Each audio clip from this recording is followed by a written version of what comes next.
हिंदुस्तान और पाकिस्तान की फौज पिछले 60 सालों में 4 जंग लड़ चुकी है, लेकिन इंडिया और पाकिस्तान में 2 ऐसी सरकारी एजेंसीज हैं जो हर रोज हर पल जंग लड़ रही हैं। इंडिया की रॉ और पाकिस्तान की ISI।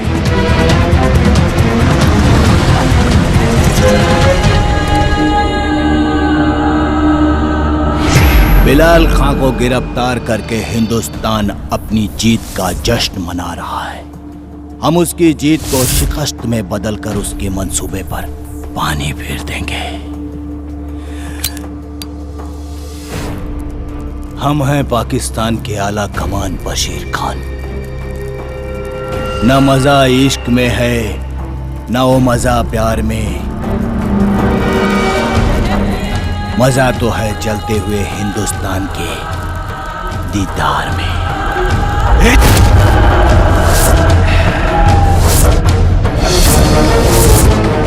अब आएगा मजा। जिस तरह आज आपने हिंदुस्तान के नक्शे को जलाया भाईजान, पूरे हिंदुस्तान को जलाएंगे। ऐसा ही होगा अस्कर खान, ऐसा ही होगा।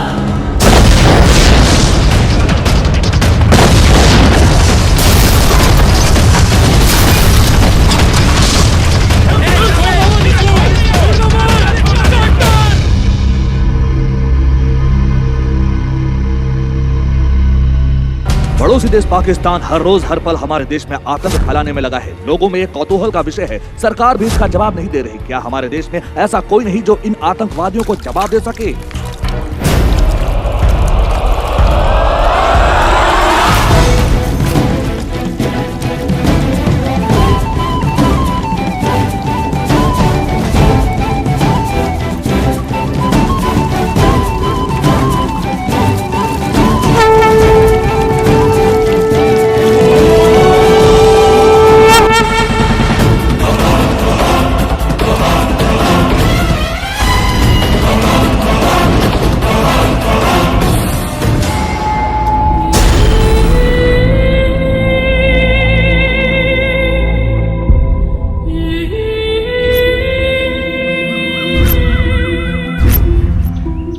ये कहानी शुरू होती है एक छोटे से गांव सुल्तानपुर से।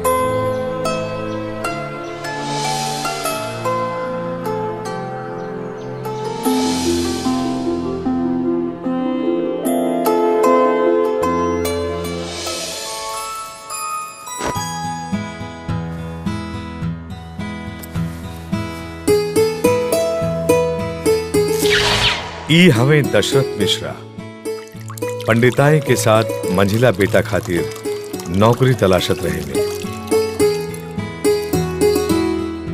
पंडिताइन वसुंधरा देवी इनका खातिर अपन हिंदू धर्म ही सब कुछ बा।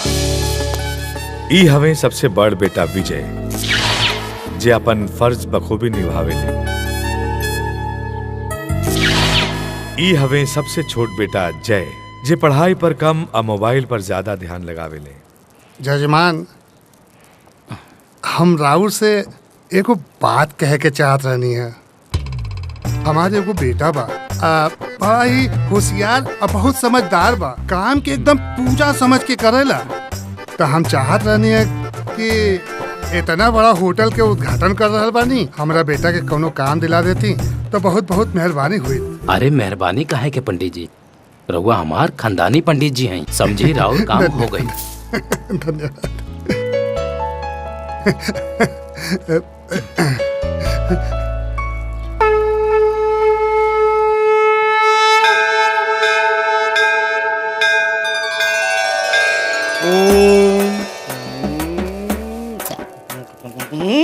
सर मंगल मांगले शिवे सर्वा साध के सड़े तम के गौरी नारायण नमस्ते आ गई।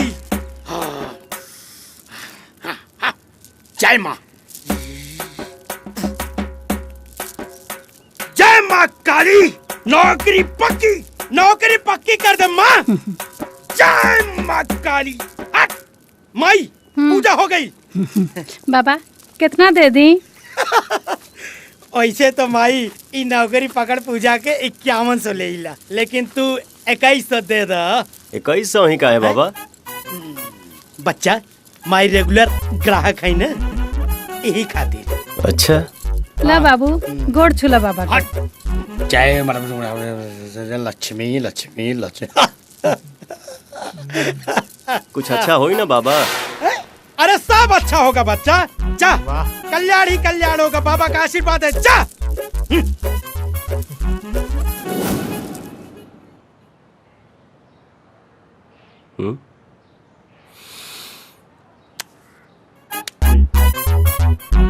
पढ़ पढ़, अभी तो गेम खेले के उम्र नहीं खे। अरे राजा घरे बड़ा ल हाय ल ई ल तू प्रसाद ल। आज एक जगह तोहार नौकरी सेट हो गई बा। नौकरी लग गई। हाँ, देखला ना बबुआ मंत्र का चमत्कार। हाँ, मन तोर। हाँ आजुए नु बाबा के बोला के 2100 रुपया के पूजा करौनी है। 2100 रुपया? अरे मियाँ कमाए घरी घरी और खुदा ले जाए एक्का घरी। अरे 10 घर मुड़ले हो कब तो 2100 रुपया बोले हो कब और तू एक बार में लुटाए लू। चुप रहे। पैसा पैसा जब था पैसा पैसा पैसा के पड़ल बा रहुआ के। अरे लड़का के जिंदगी बनता नीक नहीं खेलागत का रहुआ के। हे भगवान, अरे तारा मुहे लगला तो बेकारे बा। अपना बेटा से कह दिया कि काले से जाके नौकरी करस। ठीक बा बबुआ, कल चल जाइयो।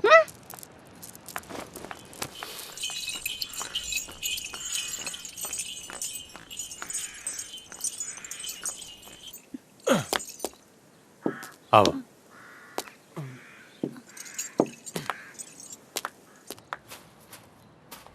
ओकरा से तो हम कहते रहलिए लेकिन वो मनलस ना। और निरहुआ ओकरा साथे टुकुर टुकुर करत रहे।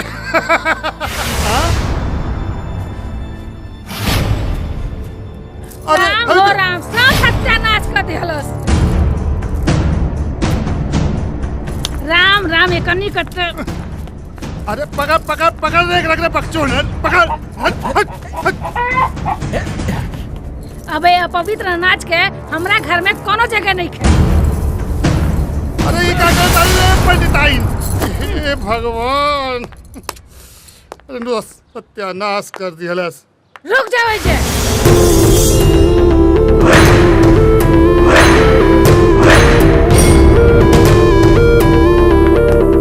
यो पवित्र हो चुकल बा।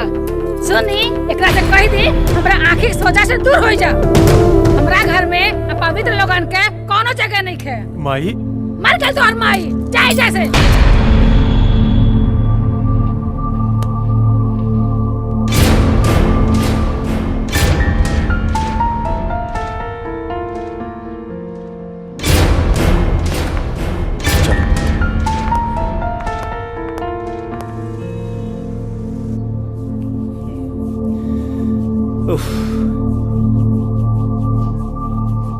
भैया के ऐसा गलती ना करे के चाहत रहे।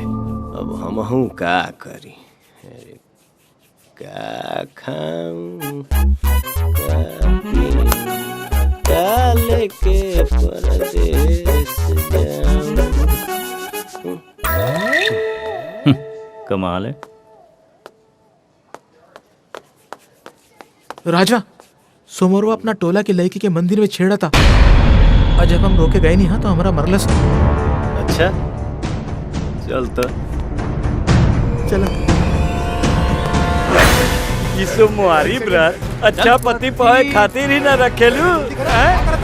एमे शिव जी के तकलीफ देवे के का जरूरत बा? हम बानी ना, हम बानी ना। अरे चालू रख सन, चालू रख। पत्थर के पूजले से ऊ का पति जी हन। अरे हमार पूजा कर तो हर मनोकामना पूरा कर दे।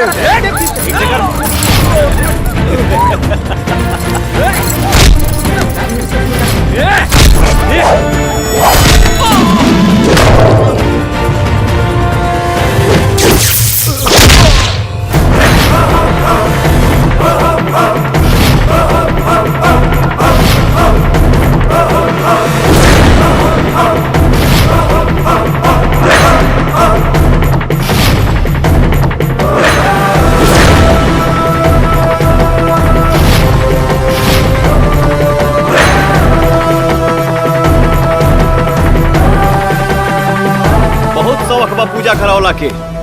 आज तो हनी के पूजा हम कर रहे हैं, वो विधिवत।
भैया पलथदियो की यादा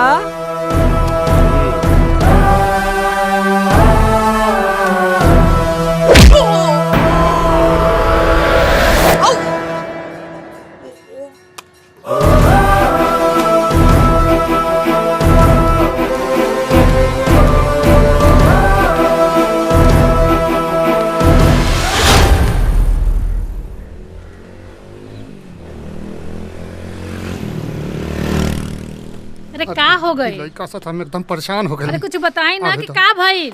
अब ससुर के नाती के खैर नहीं समझा ले आ गई तोहार बेटा ड्यूटी बजा के। अरे चाय पानी नाश्ता ना करेबू? अरे जजमानन से कह के हम एकरा के काम दिलाइला। आई ससुर के नाती सब कुल गोबर कह दियलस। जा जा जा, अगर पैसा नहीं खे ना तो 2-4 कट्ठा जमीन बेच के एकरा के मंतर ना एकरा गला में 10-12 को जंतर बांध ताकि तोरा कॉलेज के ठंडक मिले। अरे अब का हो गई? काहे बिना आगे के आगे आता नहीं? अरे ओइजा Gupta ji guard guard guard चिल्लात रह गई ना। आई ससुर के नाती ओइजा से फुर्र हो गई ना। कल्याण ही कल्याण होगा, बाबा का आशीर्वाद है। जा ए बचवा, अरे बचवा, ए बचवा उतार था ना तो पेटवा से वातारिया बाहर आ जाई। ए बचवा उतार था। क्या कर मेरे? एक दिन भी नौकरी ना खैनी और नौकरी से निकालल भी गई नहीं। तारा बहिनी का तांत्रिक और मारा दुनिया से 51 साली हिला एजा 21 साली है। अच्छा ई बात बा। उतारा उतारा ऐसन मल्ले बड़ा कि नाक से सांस ना कई और से निकलत बा। आई दादा रे दादा। तोरे समस्या के समाधान बा। आई आई आई आई आई आई ई कोनो मामूली लाकिट नहीं के बचवा। ई कैलाश पर्वत पे सिद्ध कैले बानी। आई आई आई आई आई और मानसरोवर में ना 108 बाटू बोले बनी। बचवा जब तक तू ना छोड़बा कोनो नौकरी ना छूटे। आई ठीक बा। आई आई आई आई जा बचवा कल्याण होई। जय बसोनी माई।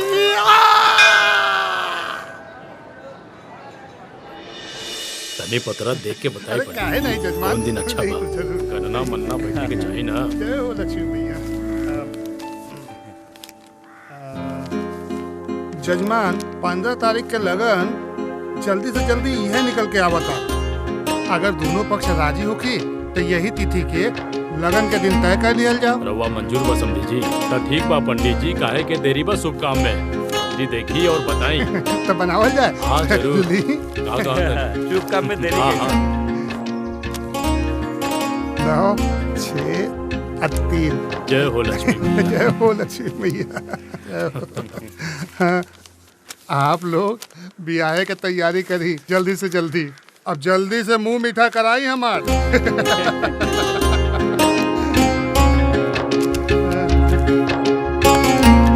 बोली हर हर महादेव।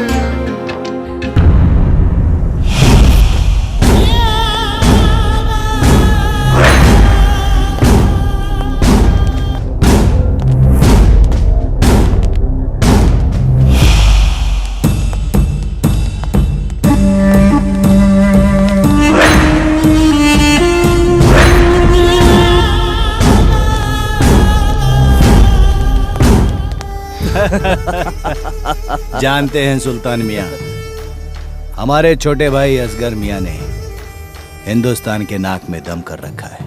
माशाअल्लाह, इन्हें तो देख के ही ऐसा लगता है कि ये सियासत में बड़ा नाम रोशन करने वाले हैं। क्यों नहीं? आखिर भाई किसका है? लीजिए चाय चाय लीजिए।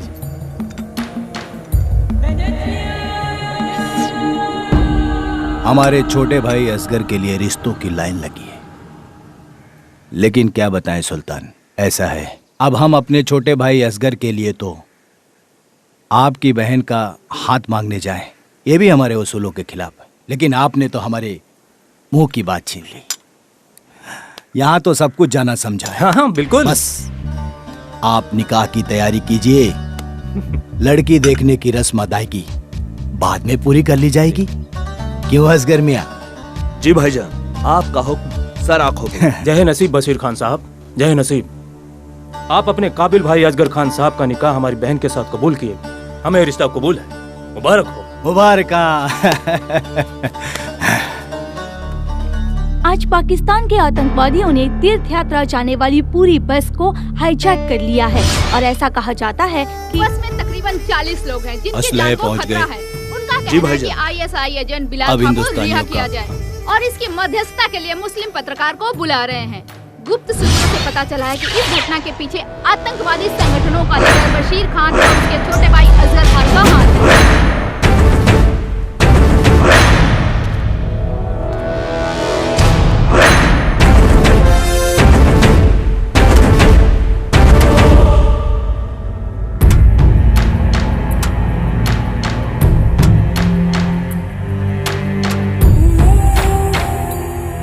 अस्सलाम वालेकुम।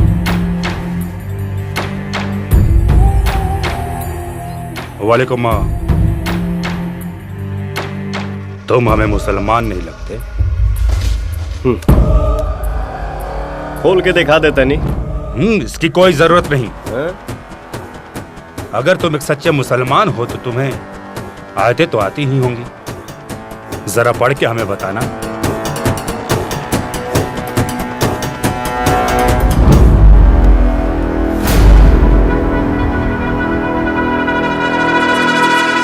या खुदा, यदा यदा हि धर्मस्य ग्लानिर्भवति भारत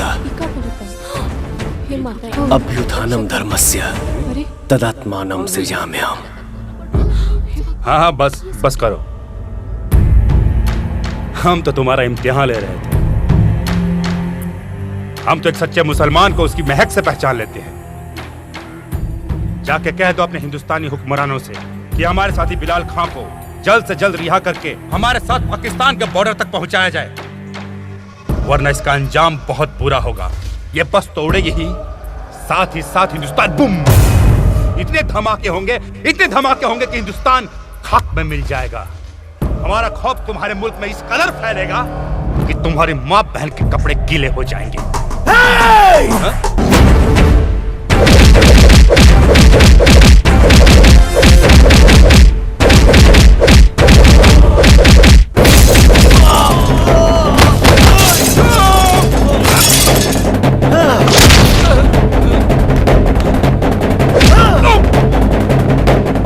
मुकाबला करने की औकात है तुम्हारी? बड़ों की बात छोड़ो। हमारे देश के बच्चे अगर बॉर्डर पे मूत दिए तो बह जाओगे। एक जाबाज बहादुर हिंदुस्तानी जिसका नाम राजा है, उसने आतंकवादियों को मारकर सारे तीर्थयात्रियों की जान बचाई। सारे माहौल में खुशहाली छाई हुई है। चारों तरफ राजा का जय जयकार हो रहा है। बिहार के मुख्यमंत्री जी ने सरकार से सिफारिश की है कि राजा को पुरस्कार से सम्मानित किया जाए।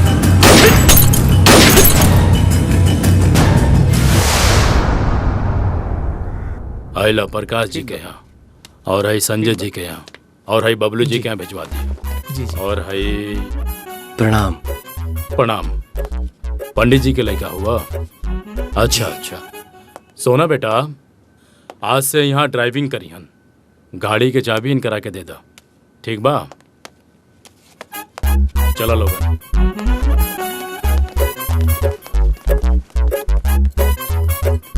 हमरा हाथ में मेहंदी लगल बा, तू सीढ़ी से ऊपर चल जा, सामने वाला रूम में मोना हुई, ओकरा से चाबी ले लिहा, ठीक बा? भाभी देखा मैंने।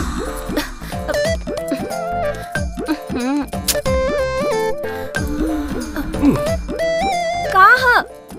मैडम जी गाड़ी की चाबी ले आइल रहनी है। ठीक बा पहले ही चेन चढ़त नहीं के चढ़ा दो।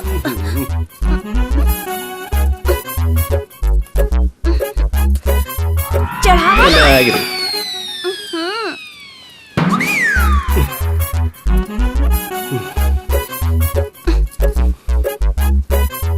अरे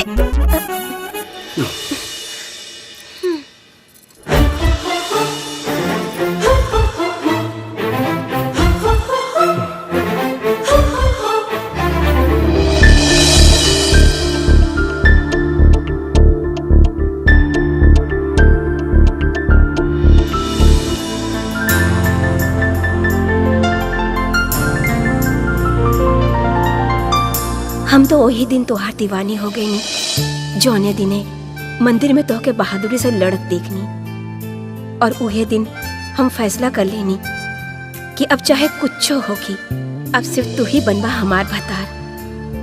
भोलेनाथ के कृपा से तोरा पावे के हमार संघर्ष पूरा हो गई।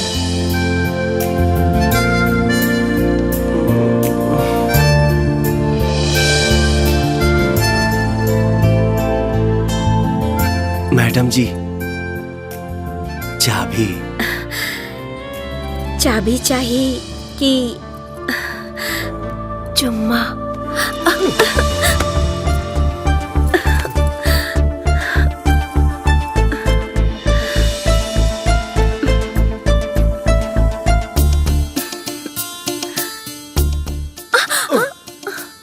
काहे छटपटात बाड़ा?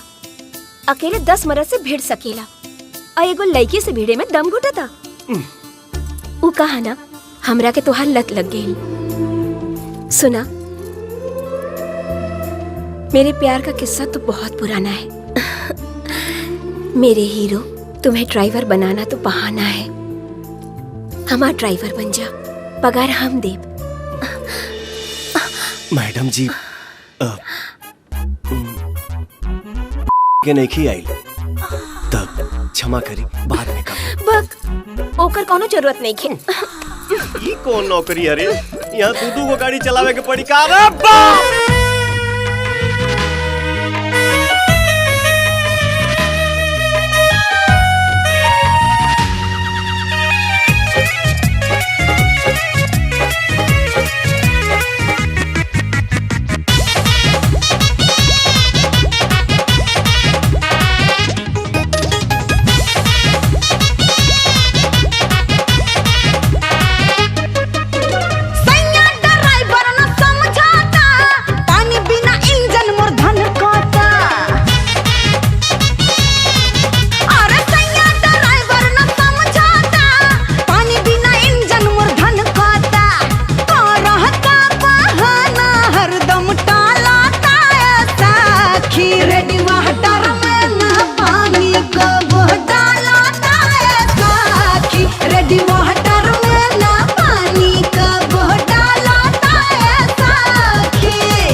के कोरे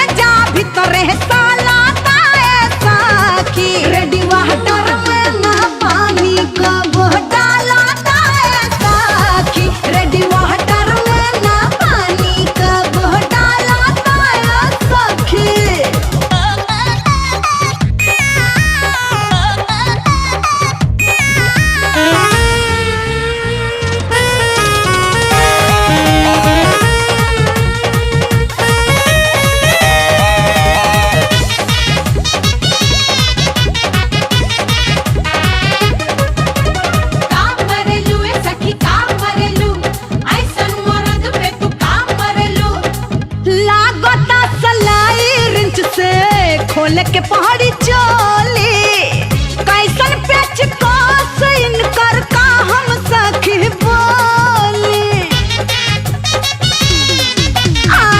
लागता सलाई रिंच से खोल के पहाड़ी चोली कैसन पेच कोस इनकर का हम सखी बोली इनका के तनी लजवा बाजा मन है ई कैसे मनावा जा मौका के ना फायदाई उठा बताए सखी रेडी वाटर में ना पानी का बोतल लाताए सखी रेडी वाटर में ना पानी का बोतल लाताए सखी ए सखी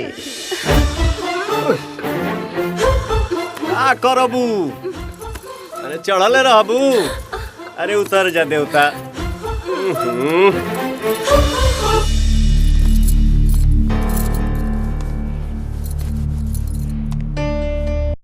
माई हम काल से ड्यूटी पर ना जाए काहे बाबू?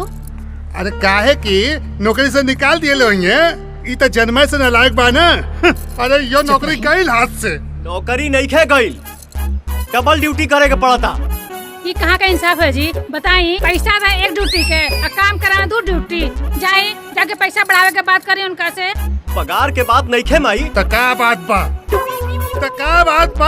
अरे जवान पड़ा डबल का ट्रिपल भी ड्यूटी करेगा पड़े ना तो कर सकेला देख देख हमरा ओरी ई उम्र में भी हम एक दिन में दूधू को पूजा कराइले अगर तीसरा दिन मिलित ना तो ओकरा के छोड़ब ना तहरा नियत अरे बाबू तू बात समझ कहे नहीं खा अरे समझे का बा बाबू तहर बाबूजी ठीक है कहता रहे और कह तो आधा किलो दूध और बढ़ा दी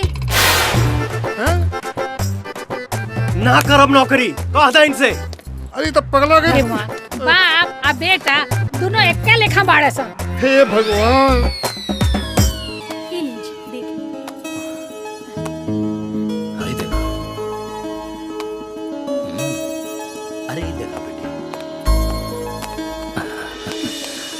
अच्छा मालिक आज के काम बताई तो ऐसा करा पेट्रोल पंप चल जा हमार दोस्त मेजर साहब के लड़की बड़ा दूर से आवत थड़ी शिकायत के कोनो मौका ना मिले के चाहिए और हाँ गाड़ी बड़ा ध्यान से चलाई हा अरे देवता का कहानी मालिक के बात चुट्टा कहीं तारा कोनो पसंद आइल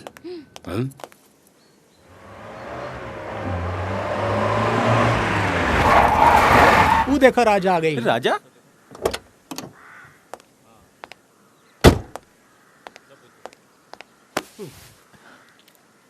भैया ईता आज दूसरा दिन और तू ड्यूटी पे लगा था बाबा के मंत्र काम कर गई नौकरिया ना छूटी जब ले हम ना छोड़ब अब सेठ जी के जिगरी दोस्त आवत अड़े उनके बड़े आराम से घर लेके जाए के बाद इतना आराम से ले जाए कि कमर के पता ना चली सेठ खुदे धक्का मार के निकाल दिए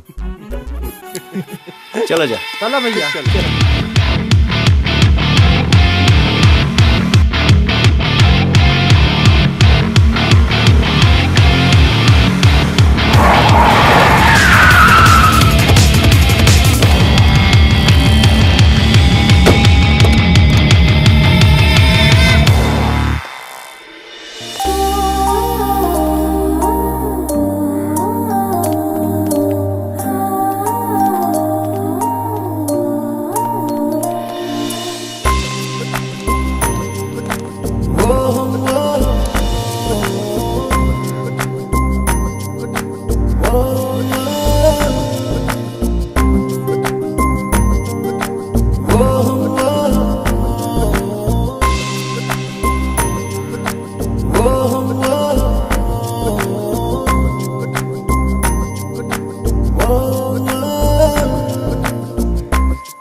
चले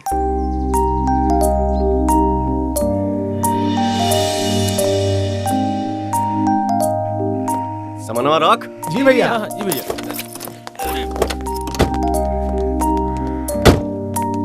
भाई हाँ भैया मैडम के लिए ठंडा लेके आओ हाँ भैया चल दे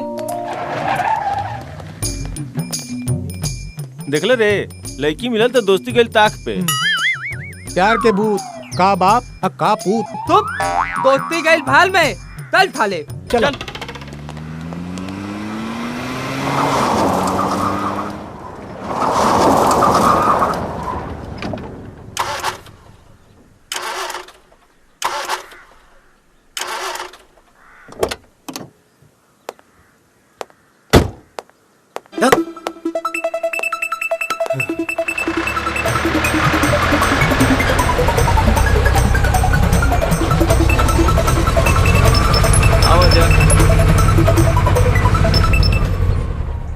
रोहन का बोल देखो हो फंस गई टेंगड़ा।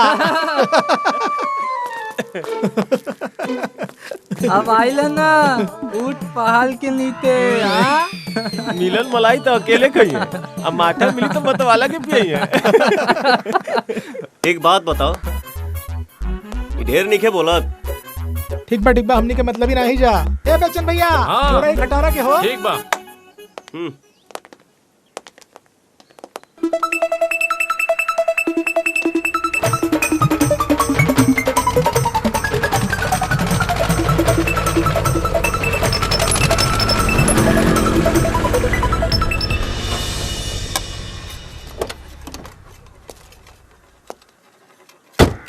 एक कबूतर तनी गड़िया देखबा।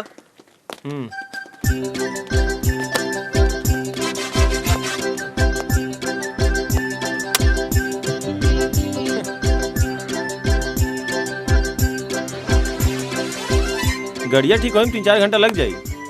अच्छा हाँ तो शिखर टूटल तो बिलारे के भागे।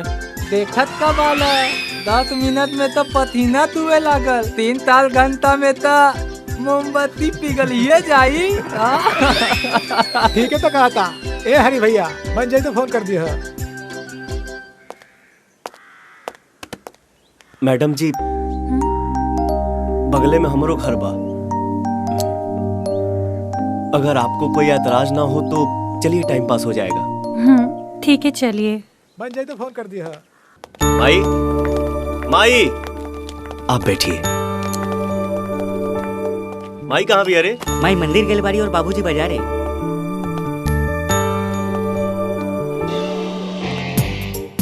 मोमबत्ती पिघल जाई, जो जाके ठंडा पानी ला जा। जी भैया।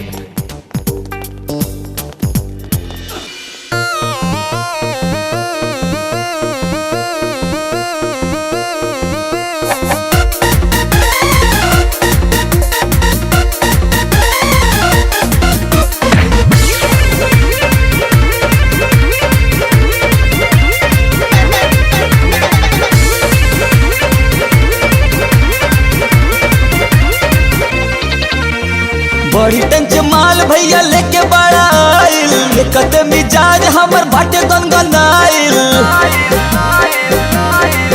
अरे बड़ी टंच माल भैया लेके बड़ा आइल, लेकते मिजाज हमर बाटे गनगनाइल। गड़बड़ होता हमर दिशा हो, चाहे हमरो के हिस्सा। हमके सुनाबा मत किस्सा हो, चाहे हमरो के हिस्सा।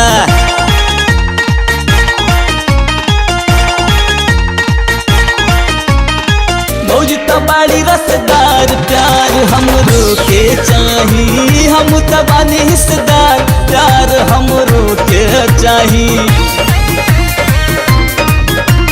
हमरो से जदी अगर करबा बेईमानी, होई ना भलाई तोहर रसी न जवानी। हमरो से जदी अगर करबा बेईमानी, होई ना भलाई तोहर रसी न जवानी। चढ़ल अब जाता लव के निशा हो, चाहे हमरो के हिस्सा। हमके सुनाबा मत किस्सा हो, चाहे हमरो के हिस्सा।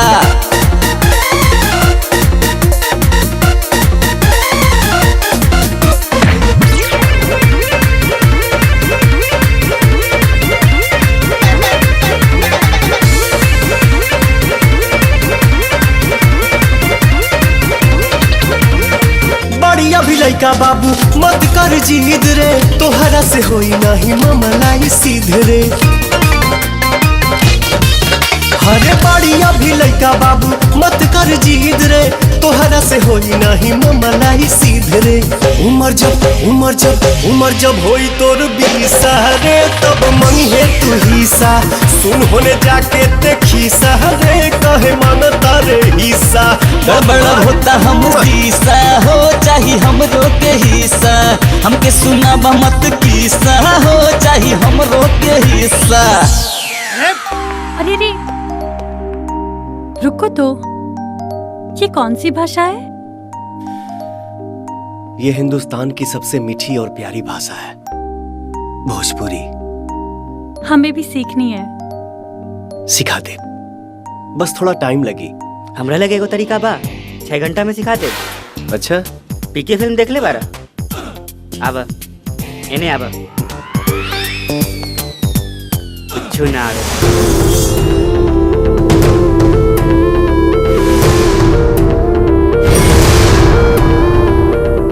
रिएक्शन 6 घंटा बाद देखिए।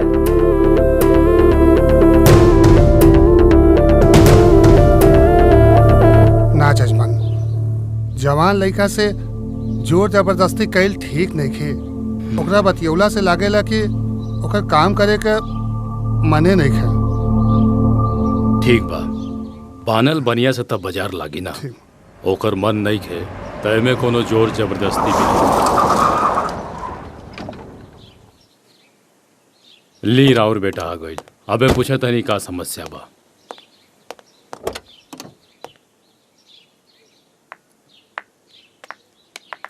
Hello uncle. खुश रहो। और घर में सब कैसे हैं? अच्छी हूँ।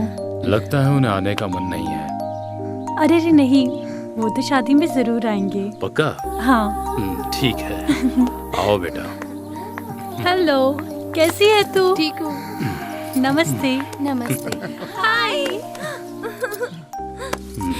चलो अंदर हाँ। चलते हैं। हाँ। राजा। जी मालिक। तोहार बाबूजी का कहा तड़े कि तोहार काम करे का मन नहीं खे? ना ना, ऐसा कोनो बात नहीं खे। हम तब बस एजे काम करब। का पंडित जी? हमरा के पागल कथिए के छोड़ी नालायक, हमारी इज्जत के इल्लतियावत फिरता। चला घरे बताओ तो। चलो। ओम जय जगदीश हरे, स्वामी जय जगदीश हरे। जय भगवान जी के। ला बेटा आरती ले ला।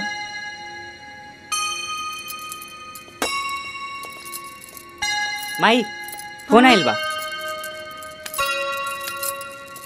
हेलो माई। एकर माई तहार माई मर गईली। हमरा 2 गो औलाद बड़ा सन, जय और राजा। आज के बाद एक घर में कबो फोन मत करिए अपना माई खबर। माई।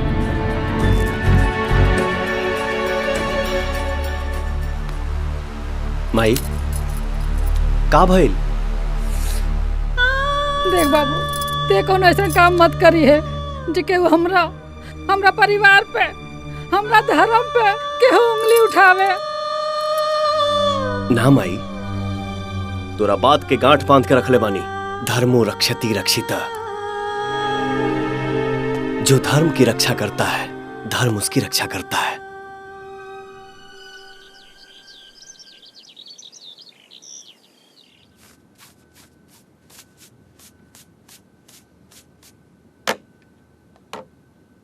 राधा बिना आधा रूप बा कन्हैया के या ही?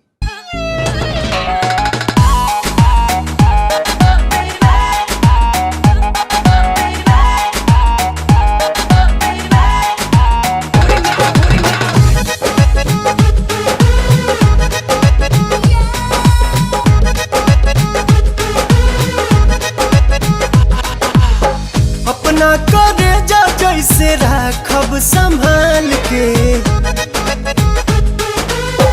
अपना करे जा जैसे राखब संभाल के। दे दाना दिल ओढ़नी से निकाल के, दे दाना दिल ओढ़नी से निकाल के।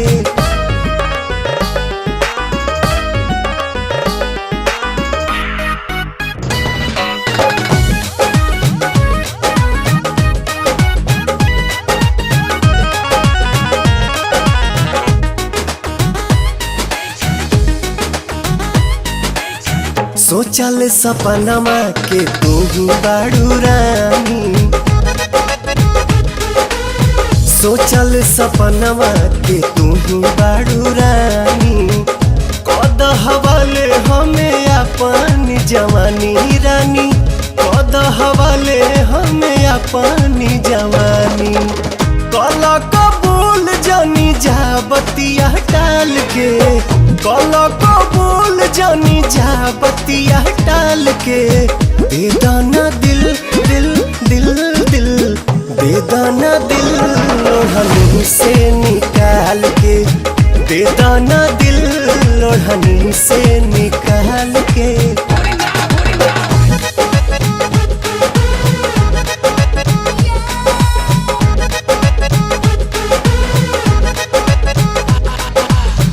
कबले तू रहबू बॉबी बोला ना कुमार हो, हे बॉबी हो, कबले तू रहबू बॉबी बोला ना कुमार हो, हमारे नाम कदयापन सोरा हो सिंगार हो, हमारे नाम कदयापन सोरा हो सिंगार हो, आके करीब तनी पूछा तू हाल के, आके करीब तनी पूछा तू हाल के, बेदाना दिल दिल दिल हो, बेदाना दिल लोढ़नी से निकाल के, बेदाना दिल लोढ़नी से निकाल के। धड़केला तोहरे नामे करे जावा कुहू का बना हो, ये डार्लिंग कहिया होई तोहरा से मिलन। बड़ा खुश नजर आवता रा, का बात बा? का बात रही रे? हाँ हाँ, तार ड्यूटी भौजी के देखे के बा ना। सुबह सुबह भौजी भौजी पर के पते ना पर अतिया लदा ही चूरा। अरे सुन, आज हम सत्यप्रकाश जी से छुट्टी ले बानी, लड़की देखे जाए के बा। लड़की देखे? हाँ। एकर का जरूरत बा? तुहके जरूरत नहीं है, बाकी हमके जरूरत बा ना। अरे कबले चूल्हा चौका करब हम? पहले काम ना करत रही त काम के लेके चिल्लात रहा लोग, और जब काम करे लगनी तो शादी के लेके चिल्लात रहा जा। लइके शादी करे के अभी हमार उम्र का भइल बा। हाँ? अरे बाबू सुन, रानी हम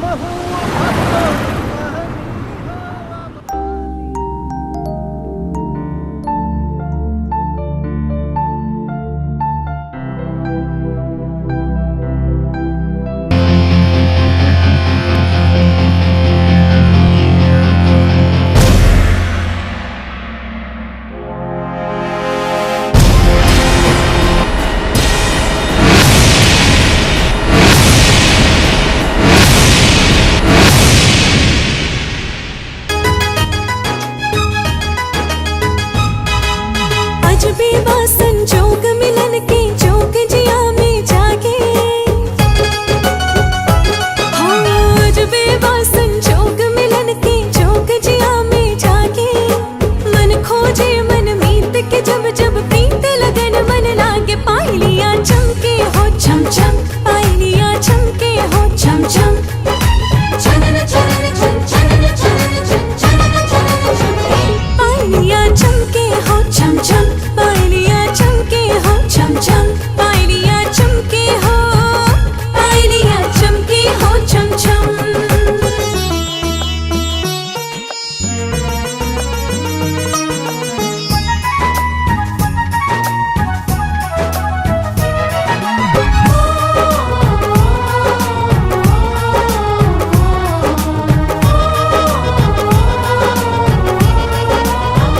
छनन छन चूड़ी खन के, खनन खन खन के कंगना, एक ही धुन के लय में गावे मन सजना सजना, केहू जब दिल में बसेला, नेह के रंग चढ़ेला, पाँव धरती पे रहेला, मनवा आकाश छुएला, दीवानी हो मैं, दीवानी दीवानी हो दीवानी, दीवानी हो दीवानी हो, दीवानी तेरी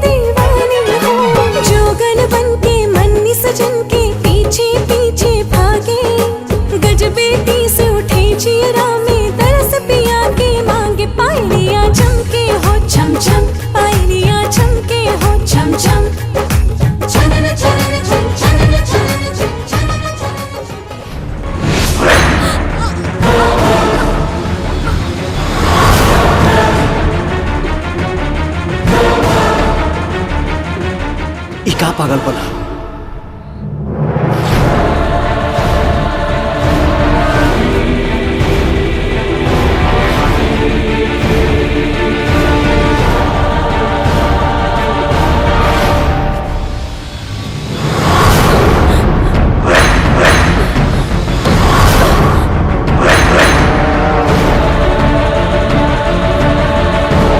उसका खून अमृत है और मेरा खून विष।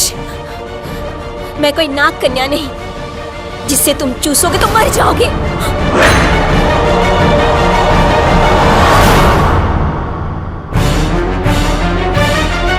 हेलो हेलो हेलो तब्बू मेरी जान। मुझे ना कुछ क्या कुछ? अरे कुछ होने लगा है। अरे तो डॉक्टर को दिखाओ। अरे स्टूपिड, कुछ होने लगा है। या अल्लाह, लगता है तुझे प्यार हो गया है। इसका कोई इलाज नहीं है। तू तो कहीं कोई इलाज नहीं है। हाँ जानो, पर कर पाओगे तुम बगावत? क्या? खुद से नहीं, परिवार से, समाज से और देश दुनिया से।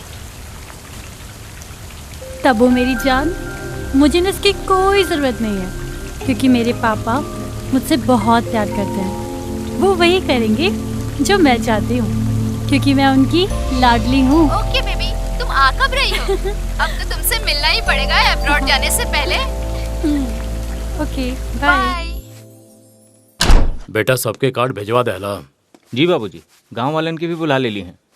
बस इतना कार्ड रह गई है, हम बांट देब। ठीक बा।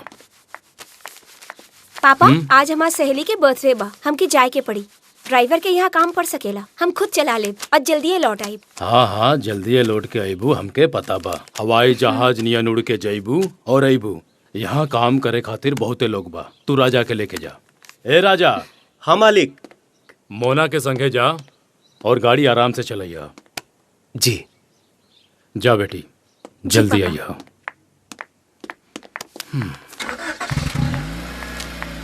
ये कार्ड कहाँ पे जावे थी बाबूजी? एमएलए के आगे पहुंचा।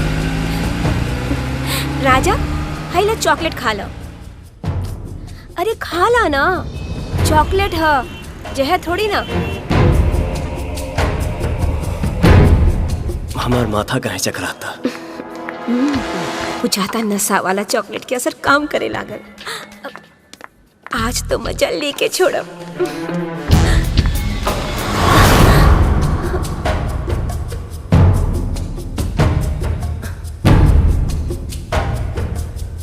बर्थडे तो एक बहाना था, मुझे तो तुम्हें यहाँ लेकर आना था। मने कहा चाहता रू? कुछ ना, हम जितना तोहार करीब आवे नहीं, तो हमसे उतना ही दूर भागेला। हीरू है। काहे? हमरा में कुछ कमी बाका? ना जी। ता तोहरा में कुछ कमी बा? बक तेरी।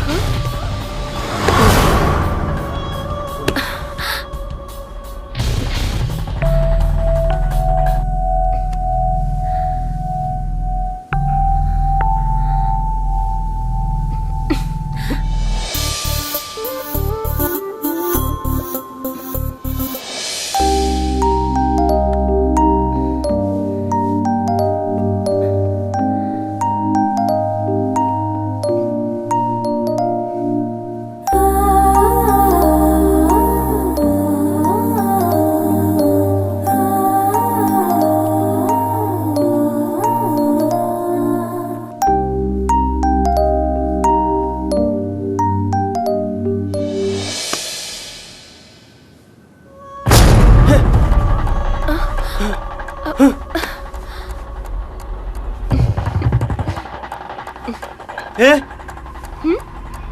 हम तोहरा संगे बेड पर कैसे? अरे यार, ये कौन खेल खेला तारू तू? खेल? खेल तो अभी खेलनी कहा। अगर खेलल चाहत रहती तो कब के खेल गई रहती। ई खेल हमारा और हम ही ई खेल खेलब, पर अभी ना, अभी ना। शादी के बाद ही खेल खेलब, पर जरूर खेलब। लेकिन हाँ, ये खेल हम केहू और के खेले भी ना। केकर बात करो तारू? जान के भी अनजान मत बना। ओकर प्यार पूजा और हमार प्यार पाप। राजा, हम तोहरा से प्यार करेले। I love you. ये नहीं खे हो सकत। तू कहाँ और हम कहाँ? हमरा तोहरा बीच में अमीरी या गरीबी के बहुत बड़ खाई बा। खाई? ये खाई कुछ नहीं खे। खाई का होला अभी देखा बतानी।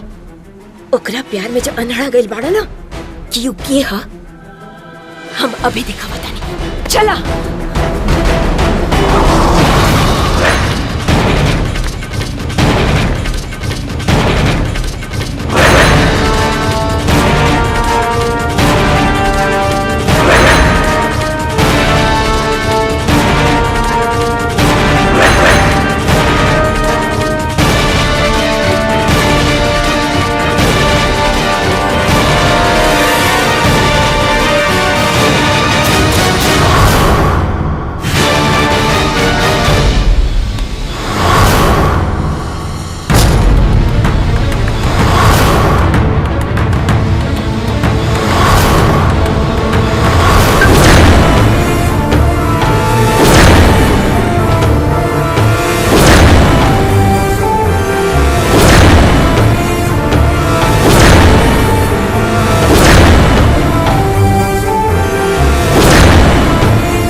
हिंदू,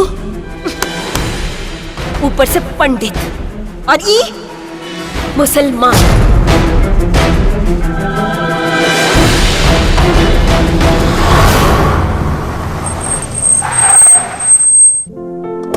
आई देखा आ गई ले। आइए। अस्सलाम वालेकुम। वालेकुम सलाम।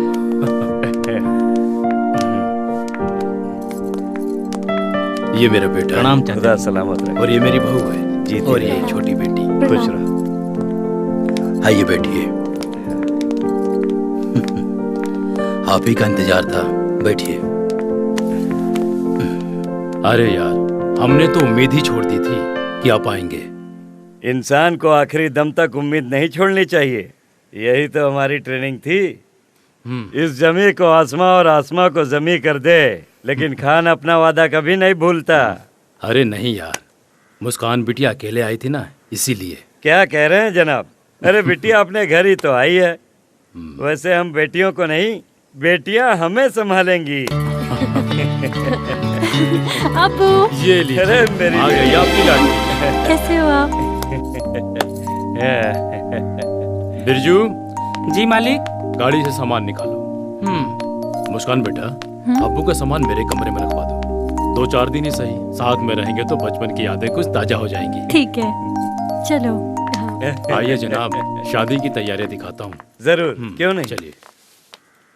भाई शादी की तैयारी तो बड़ी अच्छी की है, लेकिन लड़का कैसा है, उसका खानदान कैसा लड़का है? तो बढ़िया है ही, और खानदान भी अच्छा है। चलो अच्छा है। इसी बहाने फिर से एक बार मिले। सही कह रहे हैं। आइए बैठिए। हाँ हाँ बिल्कुल। और कैसा लगा सालों बाद यहाँ आकर?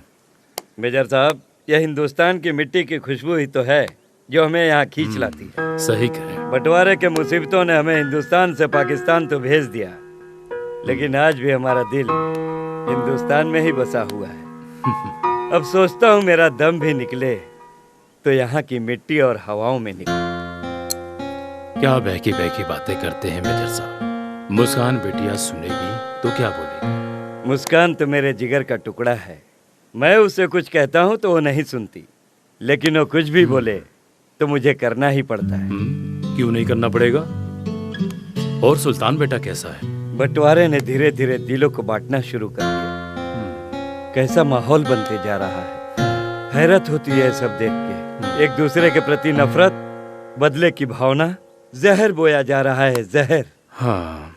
नौजवान गुमराह होते जा रहे हैं और सुल्तान उसी का एक हिस्सा बनते जा रहा है। क्या बताएं मेजर साहब, अब तो हिंदुस्तान के नाम से भी उसे चिढ़ आती है। खुदा खैर।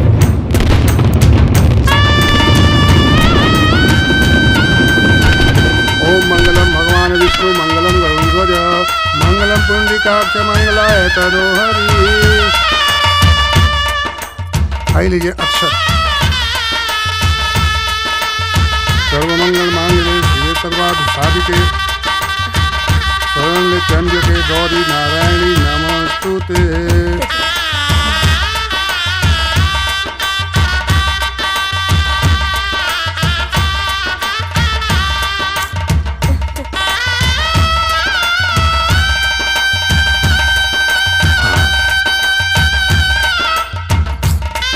अब दुल्हा दुल्हन फेरा ले लो।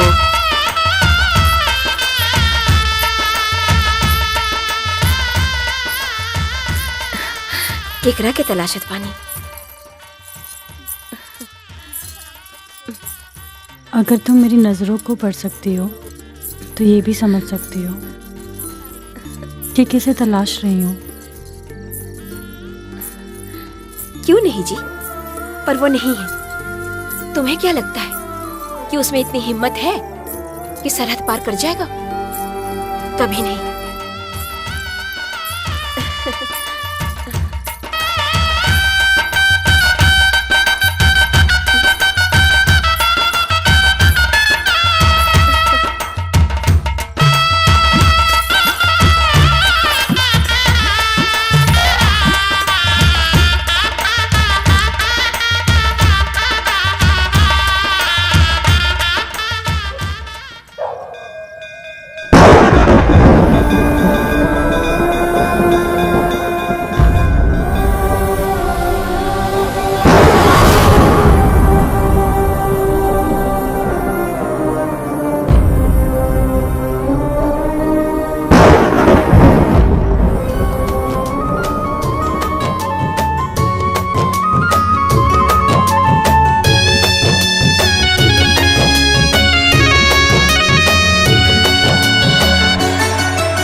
सनम बेवफा हो गईलू हो, तू सनम बेवफा हो गईलू हो।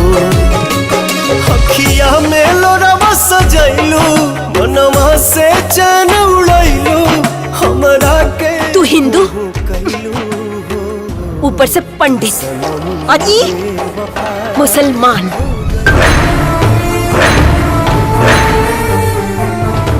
माई मर कर कौन माई चाहे जैसे।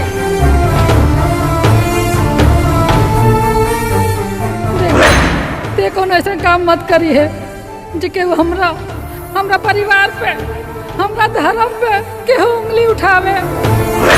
तोरा बात के गांठ बांध के रखले बानी। धर्मो रक्षति रक्षिता।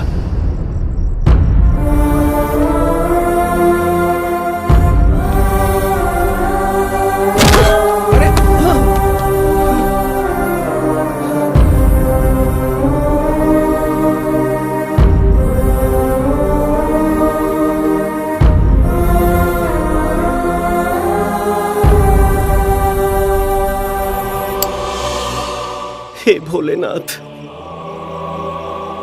हम नादान बानी, लेकिन रउआ तो आगम जानी है ना।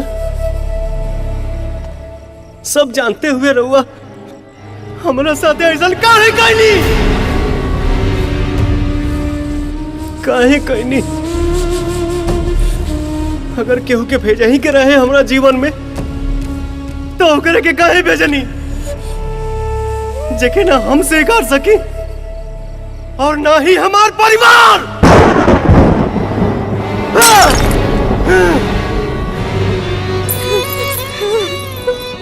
बाबूजी,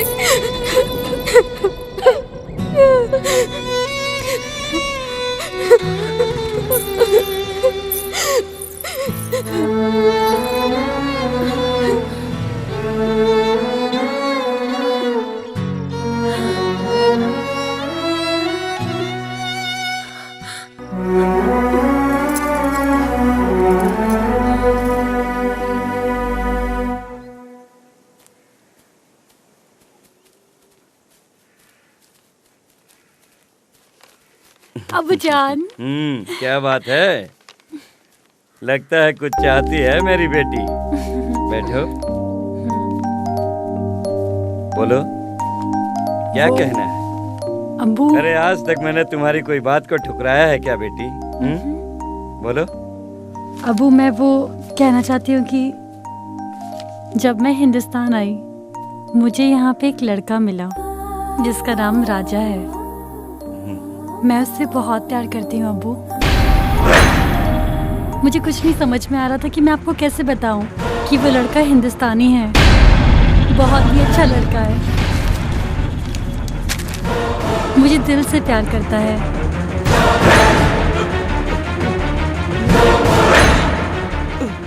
हाँ अबू, आप कुछ कह क्यों नहीं रहे हो? कुछ तो कहिए ना अबू। अबू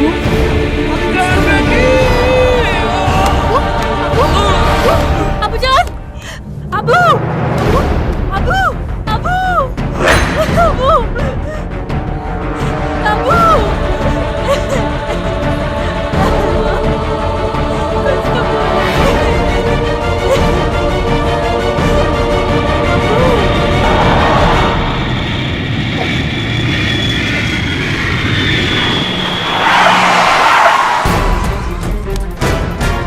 मुस्कान। भाईजान,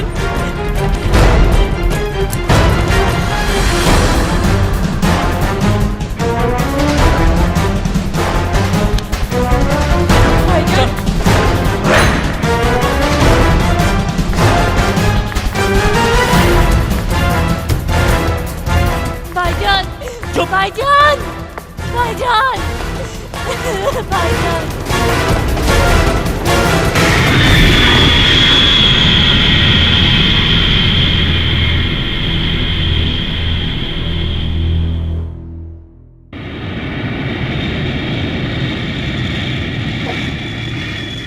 अल्लाहु अकबर, अल्लाहु अकबर।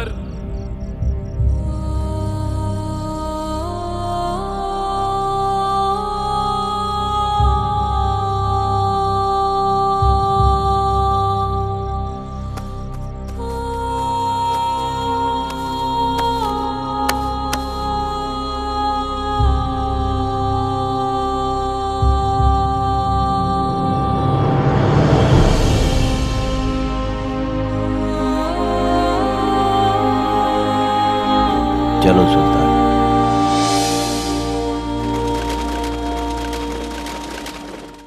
भाईजान, अब अब्बा जान के गुजर जाने के बाद मुजाहिद भाइयों के लीडर आप होंगे। भाईजान नाम मत कीजिएगा। भाईजान, समीर भाई की बात रख लीजिए। बेटा सुल्तान, आज से मुहाजिर भाइयों के लीडर आप हो। अब्बू, आपका हुक्म सर आंखों पर। इंशाअल्लाह, इंशाअल्लाह।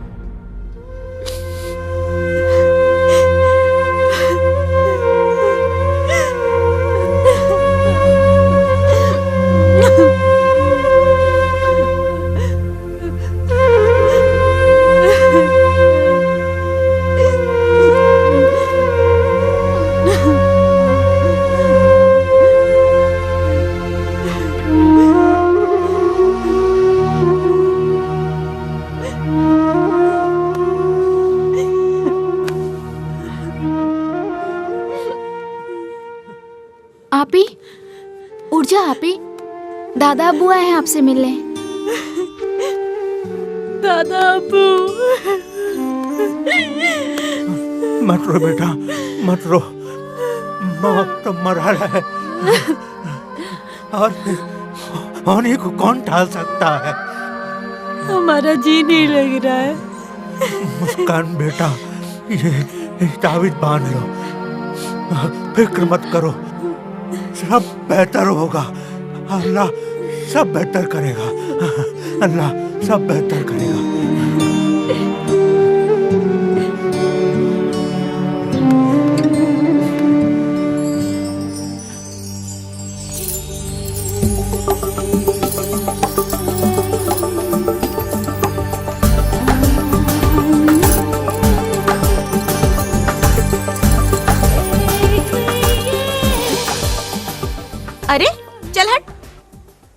जब देखो मेरे रास्ते की रुकावट बनी रहती है।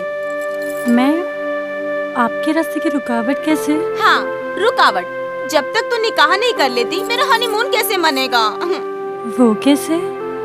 तेरे भैया ने कसम खाई है कि जब तक तू निकाह नहीं करेगी तब तक तेरे भैया के साथ मेरा वो कैसे होगा? ए मुस्कान, कर लेना निकाह। अपने नहीं तो कम से कम मेरी फिक्र तो कर। मिल जाने दे इस उफनती नदी को उस सागर से, वरना बाढ़ आ जाएगी और सब कुछ बहा के ले जाएगी। अरे लैला, नीचे आ तो।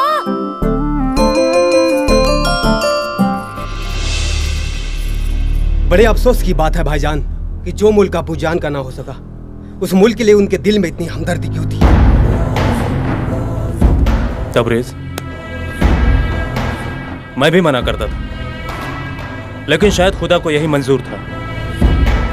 बेटा तबरेज, तुम तो इसी मिट्टी में पैदा हुए हो। अपना वतन, अपनी मिट्टी, अपने अजीजों से बिछड़ने का गम तुम क्या समझोगे? जिस मुल्क ने हमें पनाह दिया है, क्या उस मुल्क की कोई अहमियत नहीं? मुल्क की क्या बात करते हो? ये मुल्क हमारा है। बिल्कुल भाईजान, आप और हम दोनों भाई हैं, इसीलिए तो इस रिश्ते को और भी गहरा बनाने के लिए आया हूँ भाईजान। मैं मुस्कान से मोहब्बत कर बैठा हूँ भाईजान। अगर मेरी मुस्कान से निकाह हो जाए तो हमारे रिश्ते में चार चांद लग जाएंगे भाईजान।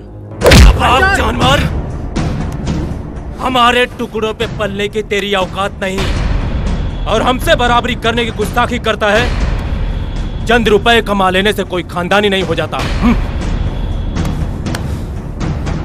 चल के आया है अपने पैरों पर, चार कंधे पे चढ़ के जाने की तैयारी ना कर। और सुन, आइंदा से मेरी बहन के बारे में सोचने की हिमाकत मत करना, वरना टुकड़े टुकड़े करके हर ईद पे मटन किश्तों में भेजूंगा। दफा हो जाए यहाँ से।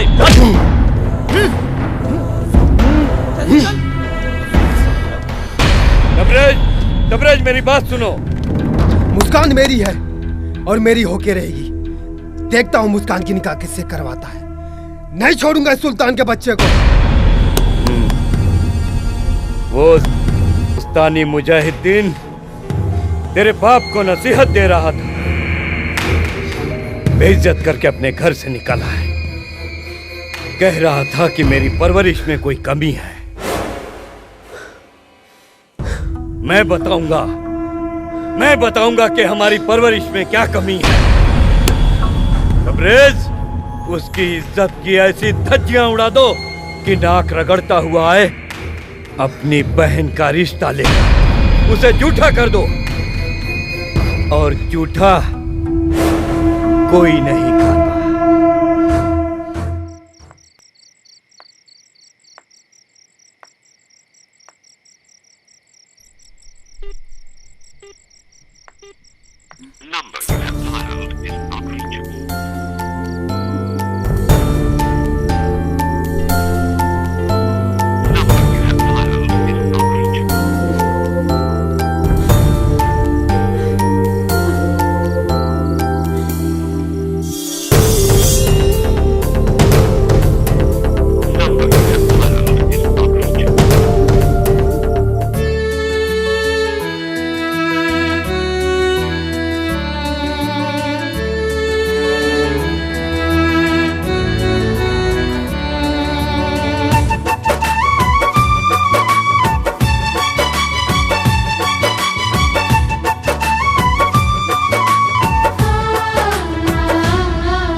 जहिया से छूटल बाड़े हमरो संगतिया,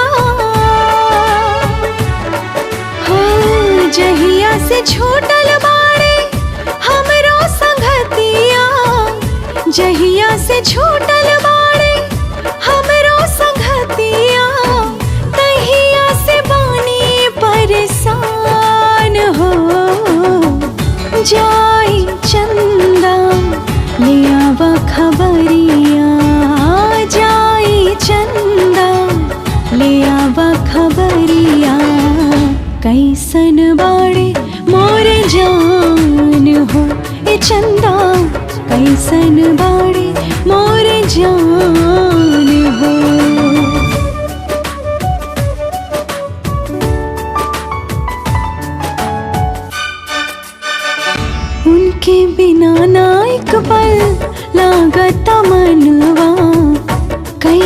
दिखाई खुल के दिल के आंगनवा,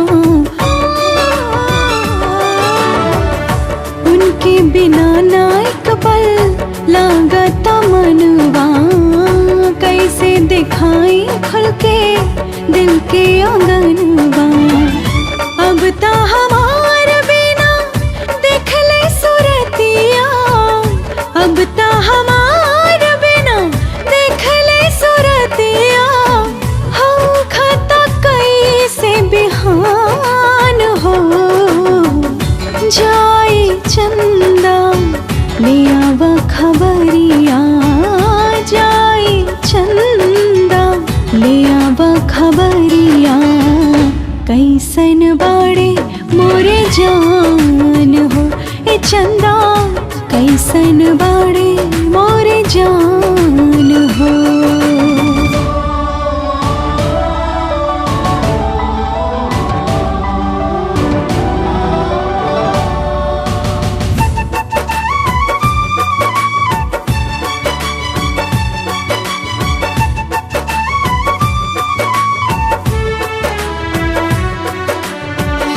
हमरे नियन होई है अकेला, कैसे बताई कैसे रतिया कटेला।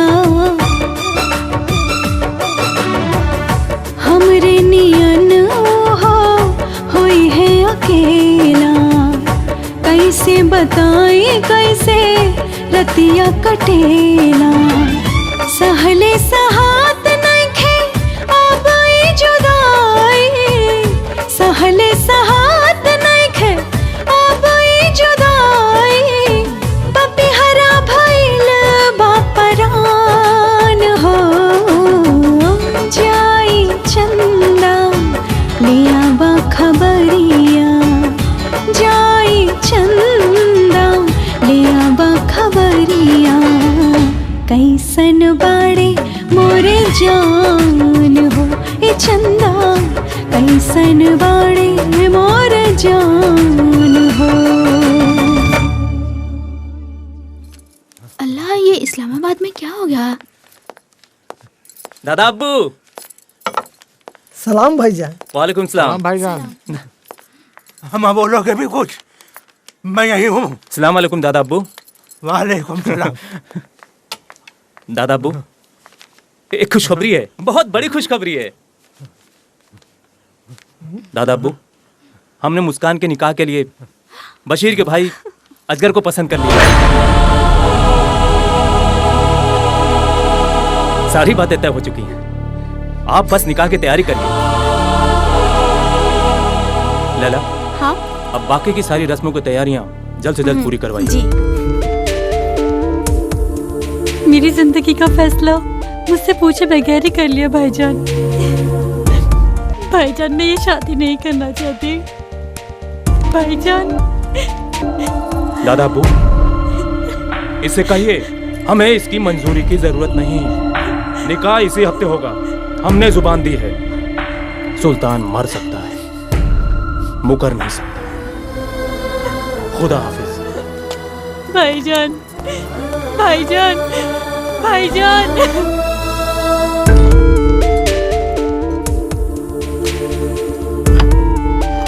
क्या ढूंढ रही हैं आप ही? पासपोर्ट। पासपोर्ट तो भाईजान के पास है। भाईजान के पास है? तो क्या वो ये सोचते हैं कि मैं यहाँ से भाग जाऊंगी? नहीं, उनकी रगों में जिनका खून है वही खून मेरी रगों में भी है। रुखसार, रुखसार, मैं मर जाऊंगी पर मैं ये निकाह नहीं करूंगी। अब हमारे अब्बूजान नहीं रहे आप ही जो तुम्हारी सारी जिद पूरी करें। सुल्तान भाईजान को तो जानती हो ना तुम, एक बार जो ठान लिया वही करेंगे। तुम इस निकाह के लिए राजी हो जाओ। नहीं। आई दादा अब्बू।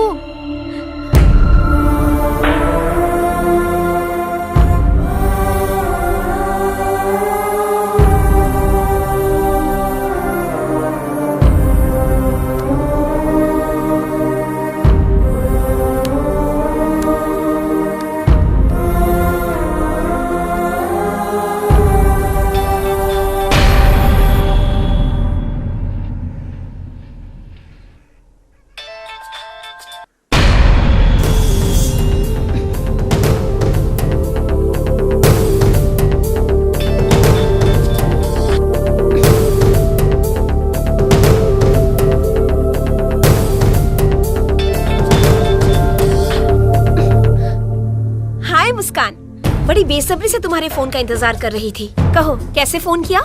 तो फोन क्यों काट रही हो? यही तो समस्या है। तुम्हें लगता है कि मैं काट रही हूँ और मैं मानती हूँ कि तुम काट रही हो। अच्छा खैर बता, किस लिए फोन किया? भाईजान ने मेरा निकाह तय कर दिया है। हंस क्यों रही हो? हंसने की ही तो बात है, इसलिए तो कहा था प्यार सोच समझकर करनी चाहिए। सोच समझ के खेल हो सकता है, प्यार नहीं। सोचने का काम दिमाग का है, दिल का नहीं। क्या तुम मेरी बात राजे से करवा सकती हो? मोना, मोना जवाब तो दो। जवाब तुम्हें पता है मुस्कान, फिर मुझसे क्यों पूछ रही हो? अरे कम से कम अब तो अपने दिमाग का इस्तेमाल करो। जंग में दुश्मन से हथियार नहीं मांगी जाती, प्यार की हद भी होती है और सरहद भी। तुम्हें अभी भी अपने प्यार पे यकीन है? मोना,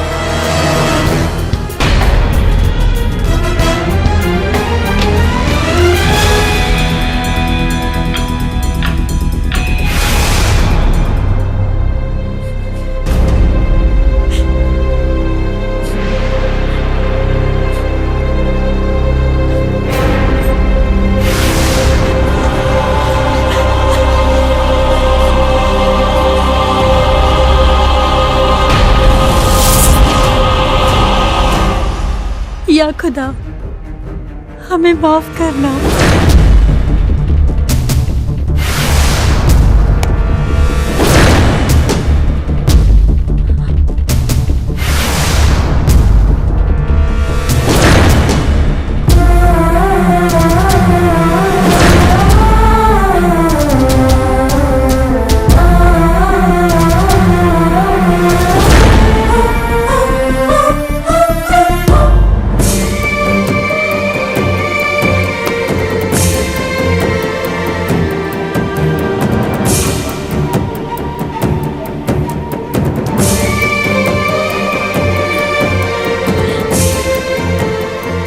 या खुदा, अब हमारी आंखों में वो रोशनी देना जिससे हम उनको देख सके।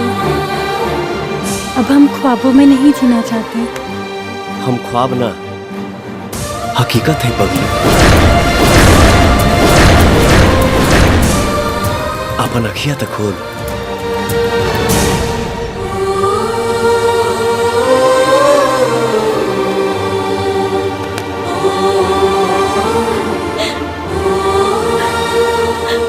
राजा,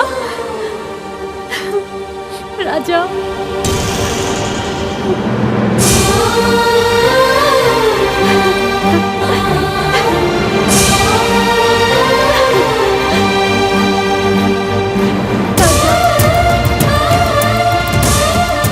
राजा प्लीज मुझे यहाँ से भगा के ले चलो।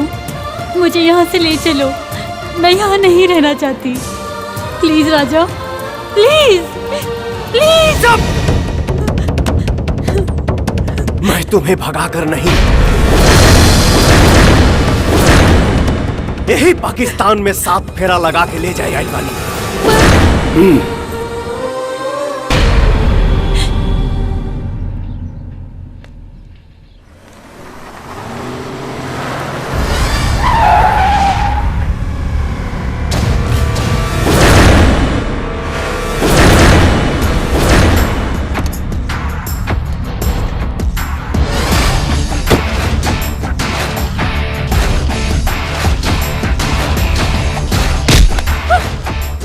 छोड़ो मेरा हाथ, मैंने कहा छोड़ो मेरा हाथ। अब्बू जान ने कहा है कि उसे जूठा कर दो, क्योंकि जूठा कोई नहीं खाता, फिर तो तू किसी के लायक नहीं रहेगी। बचाओ, बचाओ। सुल्तान को झक मरा के मेरे कदमों में आके गिड़गिड़ाना पड़ेगा। तुम सिर्फ मेरी हो और मैं तुम्हें अपना बना के रहूंगा। बचाओ, कोई बचाओ मुझे। छोड़ो मेरा हाथ, मैंने कहा छोड़ो मेरा हाथ। छोड़ो, छोड़ो, बचाओ मुझे।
फेंक दो को।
सुल्तान मुझे बख्श दे, सुल्तान मुझे माफ कर दे। खुदा बख्श देता है उसे जिसकी किस्मत खराब होती है। वो हर किस नहीं बख्शे जाते जिसकी नीयत खराब होती है।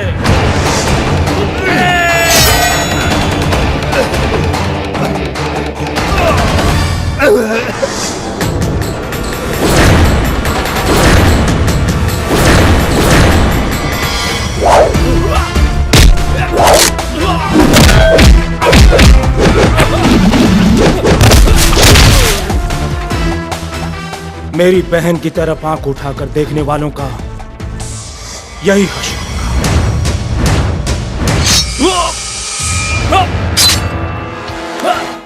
भाईजान, भाईजान, भाईजान अब ठीक तो है? शुक्रिया। कौन हो तुम? मंजिल की तलाश में भटकता हुआ मुसाफिर। कहीं तो पनाह होगी। नहीं, कहीं नहीं। पनाह का ठिकाना नहीं। और तुम मंजिल की तलाश में हो। मंजिल तो मिल ही जाएगी, भटकते ही सही। गुमराह तो वो हैं जो घर से निकलते ही नहीं। ड्राइविंग जानते हो? जी। तो समझो तुम्हारा काम हो गया। चलो मेरे साथ। चले। चलो मुस्कान।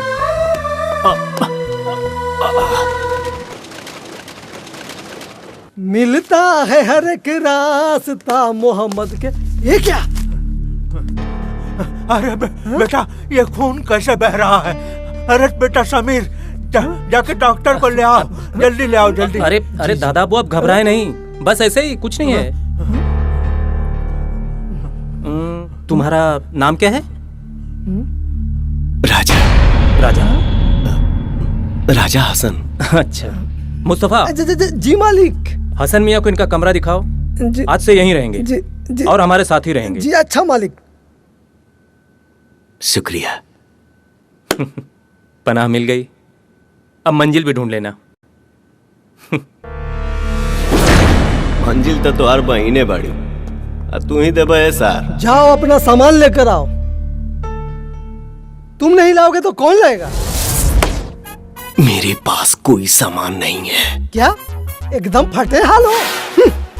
मालिक भी न जाने कहां कहां से उठा कर ले आते हैं फटीचर।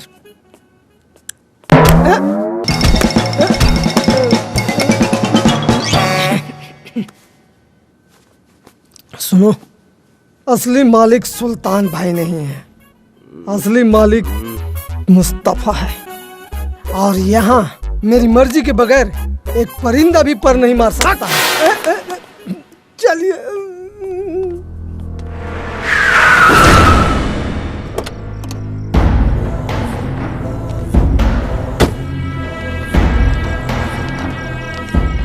अस्सलाम वालेकुम बशीर मियाँ। वालेकुम अस्सलाम रहमतुल्लाह बरकताह। खुशामदीद। शुक्रिया। जन्मदिन की मुबारकबाद हो भाई। शुक्रिया शुक्रिया। आइए। चलिए।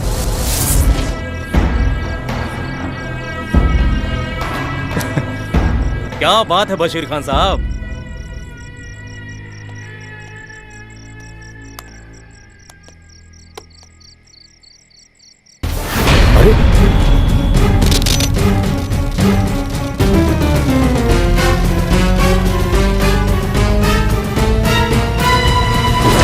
या अल्लाह, ये तो वही हिंदुस्तानी है। ये असगर की जिद थी कि हम केक खाएं। हाँ क्यों नहीं। मुआफी चाहूंगा सुल्तान। जरूर। असगर मैं आता हूँ। हाँ। हेलो असगर मियाँ। हेलो। आपका केक तो बड़ा शानदार है। भाईजान एक बुरी खबर है। बोल गफूर। वो काफिर हिंदुस्तानी कौन? जिसने हमारे सरफराज को हिंदुस्तान में मारा था, वो यही पाकिस्तान में हमारी नजरों के सामने है। जनाब अगर आपकी इजाजत हो तो हम उसका खात्मा यहीं कर दें। उस हिंदुस्तानी को जिंदा रख, मैं पहुंचता हूं। जी जनाब।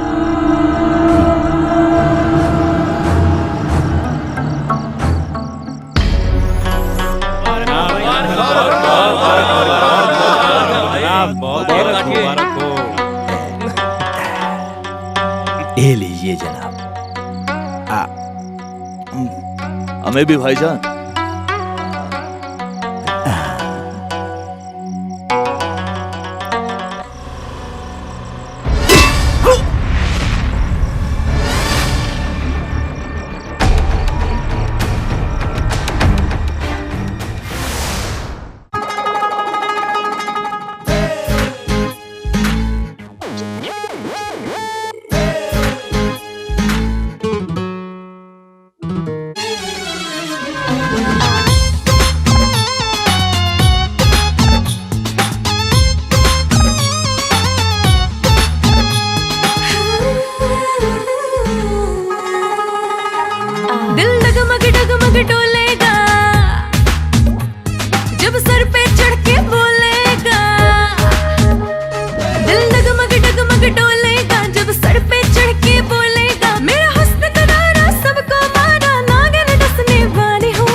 बोलने का बहुत शौक है ना उसे भाईजान।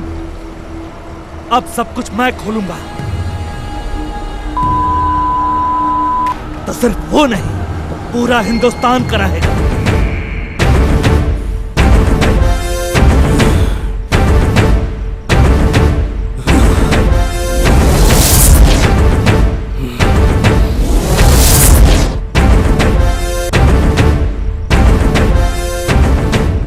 अपनी गली में कुत्ता भी शेर होता है। हमारे 2-4 आदमियों को क्या मार दिया, खुद को हीरो समझ रहा है। उसकी मौत की वीडियो बनाओ और दिखाओ हिंदुस्तानियों को कि इसके हीरो के साथ हमारे पाकिस्तान में क्या हो रहा है।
गफूर, हाँ बोल गफूर। गफूर नहीं राजा, भीख मांगने की औकात है तुम्हारी। हिंदुस्तान जीतने का ख्वाब रखते हो, मर्द को संभाल नहीं सकते।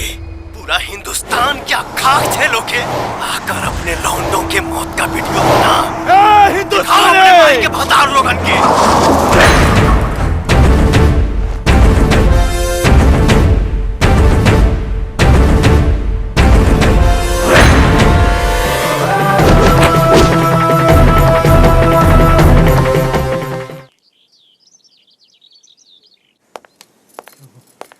अस्सलाम वालेकुम भाईजान। वालेकुम सलाम।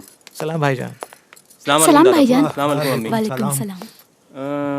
दादा अबू, ये शादी के कार्ड के कुछ सैंपल हैं, एक नजर देख लीजिए। हम भी देखेंगे दादा अबू। ये वाला बहुत प्यारा है। ये नहीं, ये भी नहीं। ये वाला अच्छा है, अच्छा है।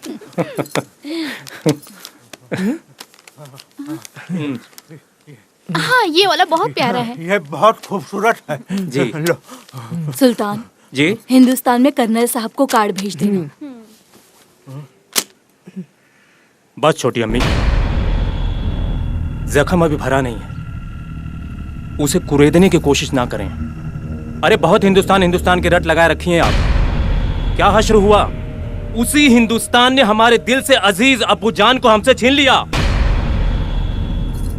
आप लोग कान खोलकर सुन लीजिए, कार्ड का एक फटा हुआ हिस्सा भी पाकिस्तान की सरहद के पार नहीं जाएगा। लेकिन क्यों?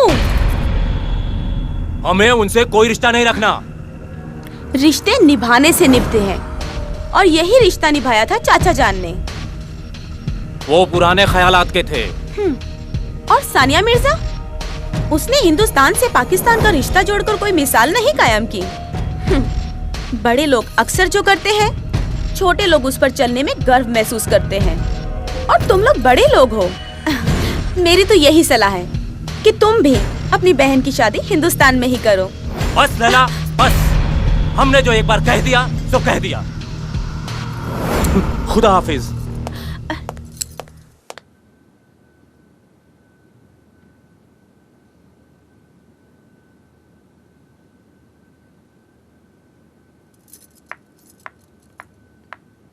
का रे, कबो किताब कापी भी देख लियल कर। जब देखा तब मोबाइल पे लगल रहल। सुना, तनी राजा के फोन लगाव ना। कितना दिन हो गए, कोनो फोनो ना आइलो। लगावा ना।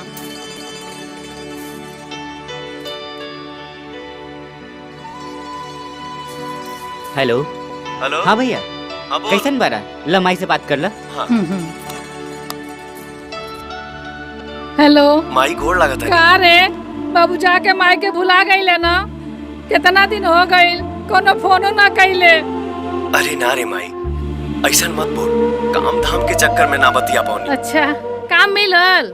हाँ माई, ये जो ड्राइवर के नौकरी करता रुक ना, देना रुक, हम लोग बड़ा अच्छा हम लोग बात करब होंगे। भैया से। बहुत प्यार मिलत है लोग से। अरे मैं देना हम लोग के हमू बात करब। देना देना हमू ए बात बेटा, करब माई। ये सब माई, ना देना हम लोग प्रभु के। का इच्छा हो। हमू के दे माई। सब भगवान का कृपा है बेटा। दे माई। ले।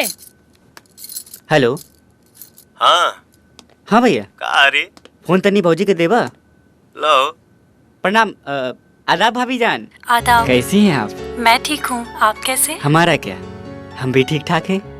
बस आप लोग के आने का इंतजार है। मैं आपके भैया के साथ जल्दी ही आने वाली जी। हूँ। और घर में सब कैसे हैं? मैं आप लोग को बाद में फोन करता हूँ। तोहार भाई पंजाब में ना पाकिस्तान में हुआ है। माई के पता बा? ना। बताइए अभी मत। ठीक बा? ठीक बा। हम यहाँ खाली 4 व्हीलर के हैंडल हिलावे आइल बनी का? हाँ? तनी 2 व्हीलर भी चला ले बेटा। अच्छा। हाँ। अरे रे रुको तो। रुको मत जाए तो इतना जगह है बजाता।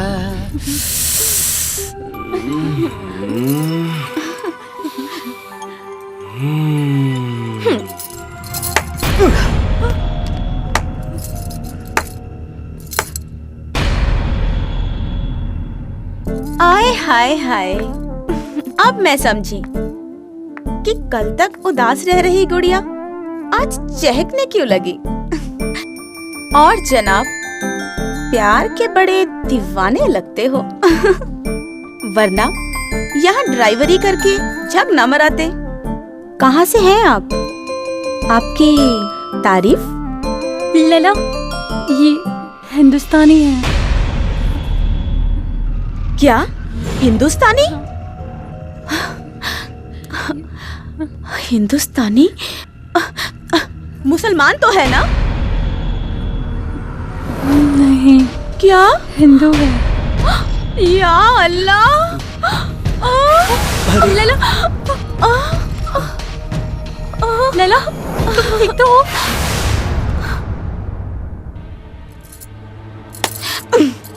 सुल्तान को ये नहीं, तुम तो जानती हो काट के रख देगा। मेरा निकाह होगा तो सिर्फ इनसे ही होगा, वरना मैं खुद को काट लूंगी। ऐसा कुछ नहीं होगा। वैसे तो मैं हिंदुस्तान पाकिस्तान कटने और काटने के लिए नहीं, तुम्हें सही सलामत ले जाने आए हैं। लेकर ही जाऊंगा।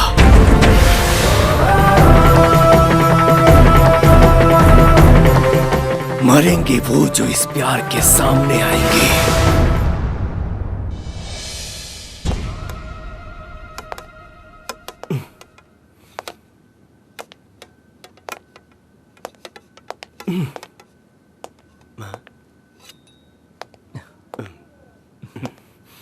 भाईजान। बोलो। कुछ जानना चाहता हूं आपसे। हाँ पूछो। मोहब्बत अगर गैर मुल्क और गैर मजहबी से हो जाए तो क्या करना चाहिए? वाह मियां, तुम भी कमाल कर बैठे। वही रोग लगा बैठे जिसका कोई इलाज नहीं। अगर तुम्हारी मोहब्बत सच्ची होगी तो दुनिया की हर दीवार तोड़ के आएगी, चाहे वो दीवार मुल्क की हो या फिर मजहब की। और मियां, तुम्हारी मोहब्बत से मिली तो ठीक, वरना हम भी बगावत करने में बाप हैं सबके। अरे उठा लाएंगे उस हिंदुस्तान की छोरी को।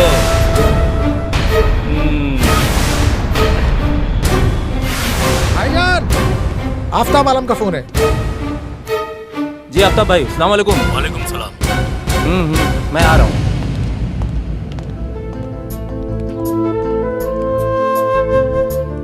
राजा,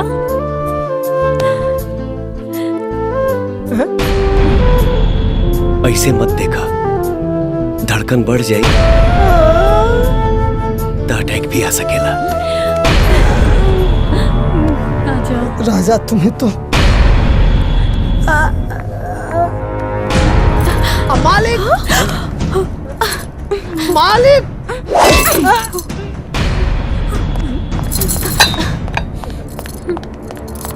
अरे मुस्तफा क्यों चिल्ला रहा है? मालिक मोबिल इसने पलटी नहीं किया। अरे क्या मोबिल मोबिल कर रहा है तू? मालिक गाड़ी में। भाईजान गाड़ी तैयार है, चलें? चलो। मुस्तफा दिन में ख्वाब देखना बंद कर, चल मेरे साथ चल। मालिक दुनिया की सबसे मीठी भाषा भोजपुरी का आनंद उठाएगी आज लैला। नाचेगी दिल खोलकर।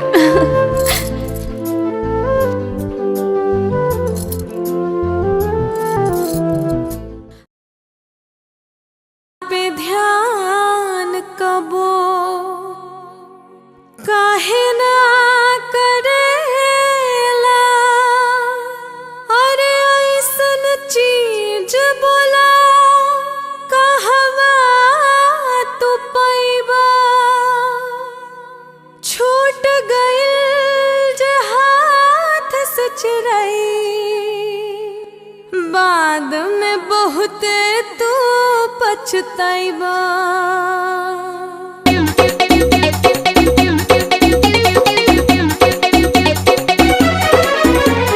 हमरा के जान काहे इतना सतावेला, काहे तू जवनिया में आगिया लगावेला। हाँ हमरा के जान काहे इतना सतावेला, काहे तू जवनिया में आगिया लगावेला। बोला देवा के ना अभी उसे प्यार की आजादी, ना तो ड्राइवर वैसे कोई ले हम साथी, ना तो ड्राइवर वैसे कोई ले हम साथी।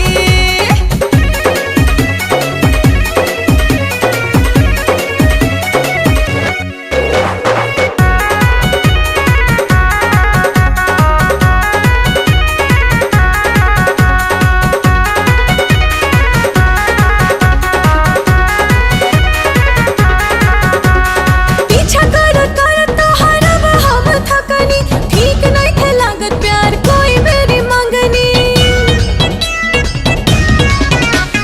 पीछा कर तो हरब हम थकनी, ठीक नहीं थे लागत प्यार कोई मेरी मंगनी, ठीक नहीं थे लागत प्यार कोई मेरी मंगनी। ए जवनिया के कबल तू करबा बर्बादी, ना तो ड्राइवर वैसे कोई ले हम साथी, ना तो ड्राइवर वैसे कोई ले हम साथी।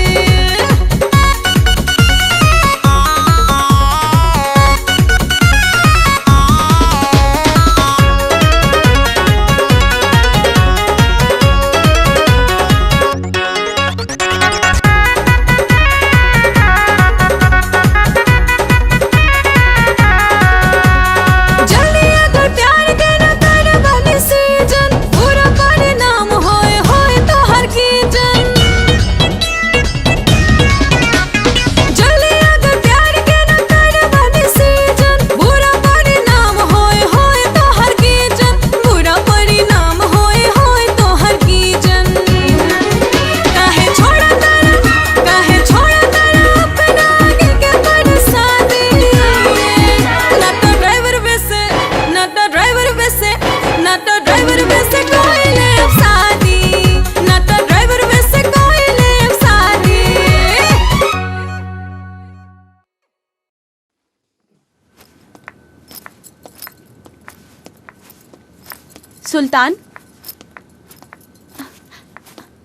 सुल्तान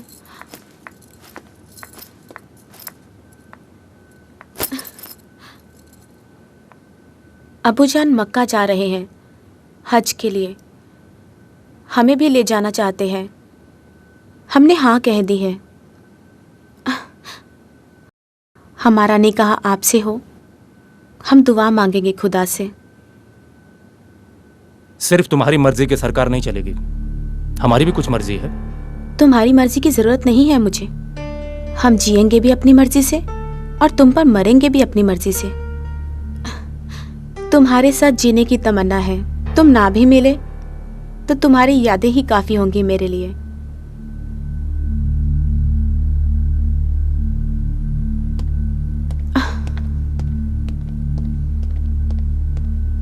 गम की परछाइयां, यार की रुसवाइयां, वारे मोहब्बत, तेरा ही दर्द, तेरी ही दवाइयां।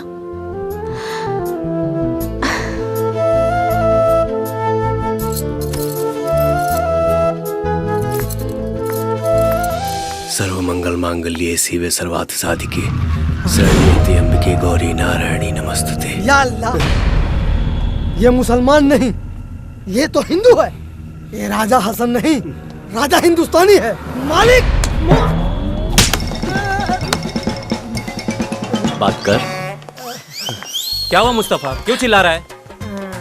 मैं कहाँ हूँ? यमलोक में। जी आप कौन? यमराज। तो फिर आप यहाँ कैसे? मैं तो मुसलमान हूँ। अल्लाह, मालिक आप। क्यों, क्या हुआ? याद आया मालिक, ये अच्छा नहीं है। एक गाड़ी बराबर नहीं चलाता है। कहीं ले जा करके ठोक ठाक दिया ना, नुकसान तो आपका होगा, इस साले का क्या जाएगा। जा मुस्तफा, अल्लाह खैर करे। या अल्लाह, बच गए।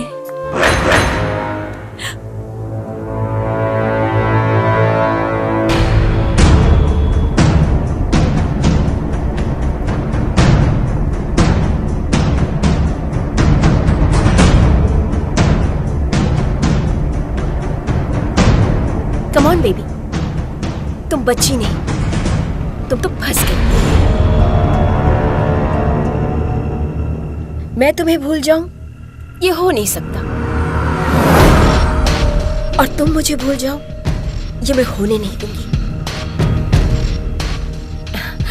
आदाब भाईजान। आदाब। आप सोच रहे होंगे कि मैं कौन सी नाचीज? बिल्कुल। मैं मुस्कान की कॉलेज की दोस्त तब्बू।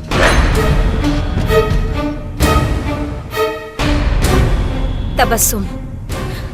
भाईजान, मुस्कान ने मुझसे चैलेंज किया था कि वो अपने निकाह में ना मुझे नहीं बुलाएगी, पर मुझे तो आना था। देख, मैं आ गई ना। मुबारक हो। I missed you a lot। भाईजान, अब तो मुस्कान की निकाह के बाद ही मैं यहाँ से जाऊंगी। तुमने सही फरमाया। मुस्कान के हर दोस्त हमारे लिए खास मेहमान है। मुस्तफा जी, आप इन्हें ले जाओ और मुस्कान का कमरा दिखाओ। शुक्रिया भाईजान। जी आइए। क्या सोचा था?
जाते गरमी बात हिया में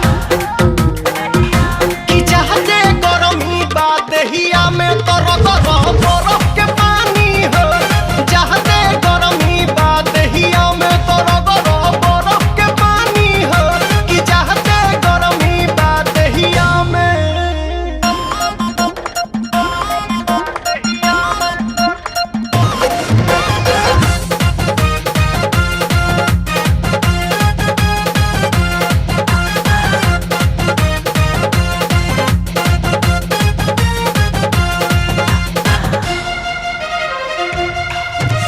आवो न मजा उठावा हो हटवा से हटवा सटावा हो प्यार के पटरी बिछा दी हनी धक धक रेल चलावा अरे जा ऐसे जे करबू त हम गमा होई जवन चाहता रू हमसे ना कमा होई चल हटा लोहे से आवा पूरा उठावा करो न खूब मन मानी हो हनु जाते गरमी बात हिया में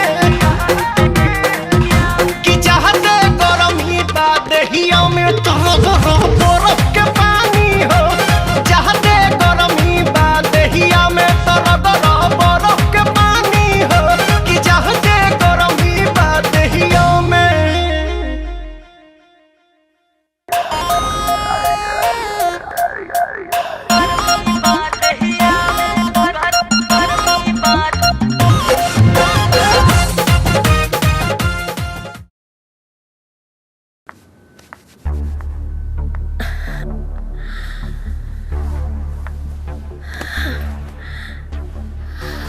सीने में जलन, आंखों में तूफान सा क्यों है? आखिर इस शहर का हर शख्स परेशान सा क्यों है? क्या हुआ? बहुत खामोश लग रही हो। जानकर अनजान बनने की कोशिश मत करो मोना। आखिर तुम यहाँ आई क्यों हो? और वो यहाँ क्यों आया है? वो मुझसे प्यार करता है और अपना प्यार पाने आया है। और तुम? और मैं उससे प्यार करती हूँ और उसे यहाँ से ले जाने आई हूँ। बकवास। वो तुमसे प्यार नहीं करता। कौन किससे प्यार करता ये इम्पोर्टेंट नहीं है बेबी। इम्पोर्टेंट ये है कि जीत उसी की होती है जो चाहत की बाजी जीत जाता है। तुम मेरे भाईजान को नहीं जानती। अगर उन्हें पता चल गया तो शायद तुम अपने भाई को जान के भी नहीं जानती हो। क्या कहोगे उनसे कि तुम एक ड्राइवर से प्यार करती हो जो एक हिंदुस्तानी है, जो एक हिंदू है? काट डालेंगे तुमको, समझी? अरे अपनी नहीं तो उसके बारे में तो सोचो। देखो मुस्कान, ये खेल मेरा है और तुम इस खेल को बिगाड़ रही हो बीच में आके। याद रखना, अगर मैं ये खेल नहीं खेल सकती तो तुम्हें भी खेलने नहीं दूंगी, ना ही किसी को। तुम्हारी सगाई हो चुकी है और ईद के बाद तुम्हारा निकाह भी है। फिर तुम हाथ मलते रह जाओगी और मैं अपने राजा को ले जाके राज करूंगी। अच्छा है कि तुमने मेरी किस्मत नहीं लिखी। किस्मत के भरोसे बैठने वाले हमेशा बैठे रह जाते हैं। कोशिश करने वाले इश्क की बाजी जीत जाते हैं।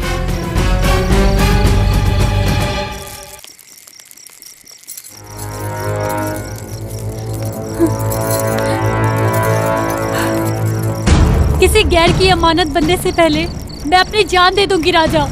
मुझे यहाँ से भगा ले चलो।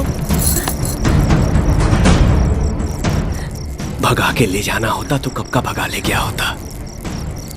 तुम्हारे अब्बा ने हमारे हिंदुस्तान से दोस्ती की और उसे मरते दम तक निभाया। हम इस प्यार को कलंकित नहीं होने देंगे मुस्कान।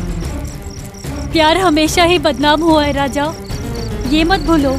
ये वही समाज है जिसने लैला मजनू हीर रांझा किसी को एक नहीं होने दिया, क्योंकि ये समाज प्यार को कोई रिश्ता ही नहीं मानता। भले ही ये समाज प्यार को कोई रिश्ता नहीं मानता, लेकिन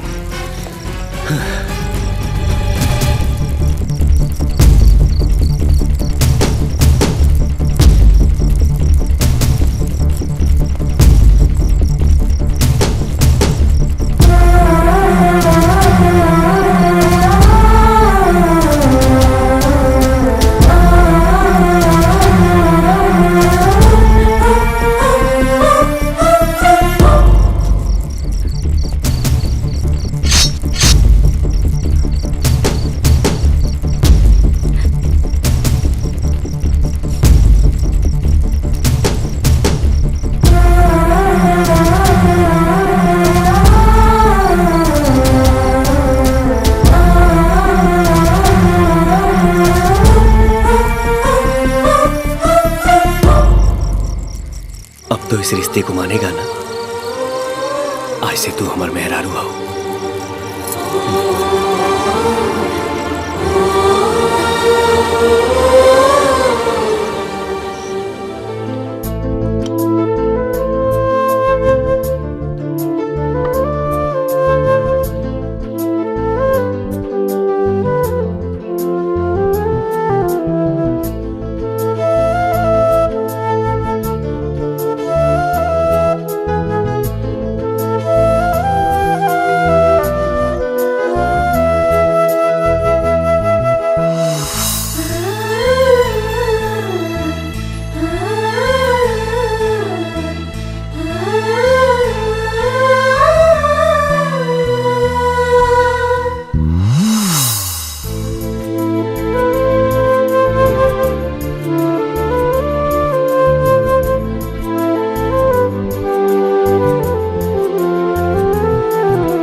जिस तरह से आज के रस्म की तैयारी की है उसी तरह से निकाह के दिन भी सब अच्छे से हो जाना चाहिए ताकि शिकायत का मौका ना मिले।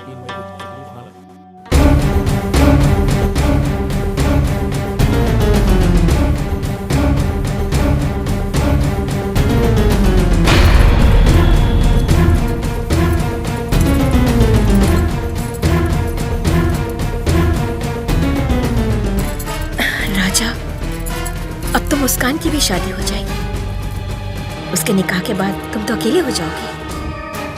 अब क्या इरादा है? मोना, अच्छा हो कि तू हमके भूल जा। मुस्कान के बगैर हमार जीवन अधूरा बा। तो अब इंतजार कौने बात के? मुस्कान की डोली उठेगी कि ओकर डोली के कहार बनेगी? इंतजार तो बाद डोली उठेगी, लेकिन ओकरा डोली के कहार ना, ओकर भतार बनेगी। ना,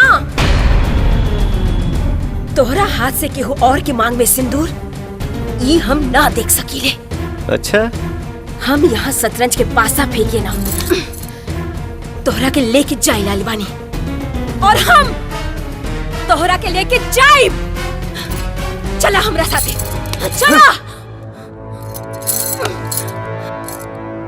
अगर तू हमार नहीं हो सकत तक केहू और की भी ना होके दे।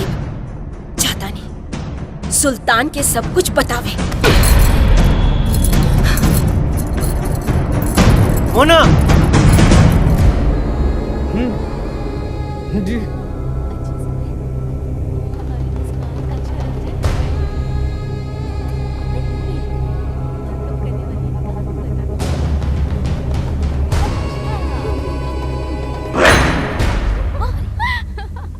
तो आप सब लोगों ने ठीक से समझ लिया ना? अरे अरे अरे रुखसार,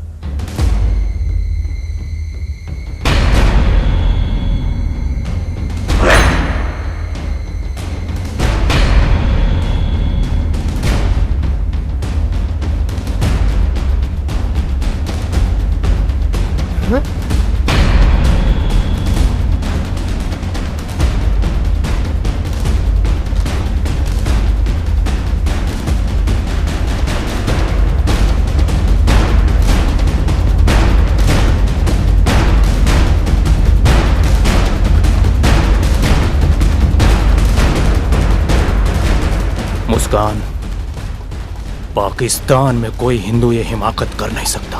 जरूर ये गंदगी हिंदुस्तान की, इसे अभी साफ कर।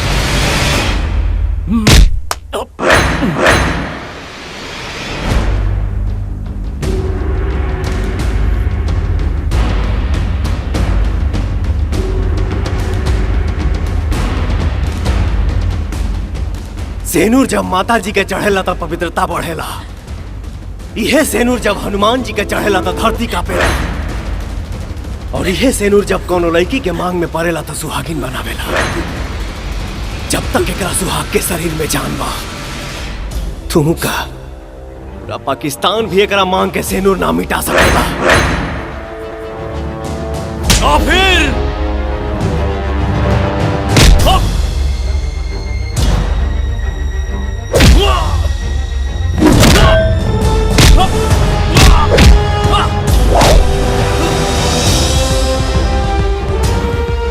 नहीं राजा नहीं, छोड़ दो इन्हें, कसम है तुम्हें हमारे प्यार की। नफरत नफरत नफरत, अरे ये झूठी नफरत पाल लेने से कोई तुम्हें पाकिस्तानी या सच्चा मुसलमान नहीं कहेगा। अरे आदमी अच्छा या बुरा होता है, मजहब या मुल्क नहीं। इन दोनों की मोहब्बत पाक है। बस तुम अपनी रजामंदी की मोहर लगा दो। हम मुस्कान की आंखों में खुशी का नूर देखना चाहते हैं, मौत की परछाइयां नहीं।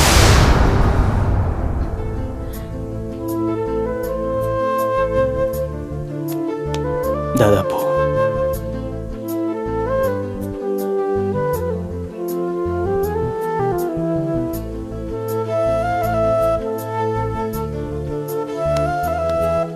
मुस्कान, हार गई सुल्तान की नफरत और तुम्हारी मोहब्बत जीत गई। भाईजान,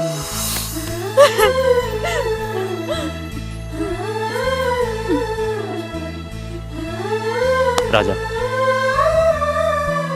हम तुम्हारे धर्म का सम्मान करते हुए इस शादी को मंजूर करते हैं।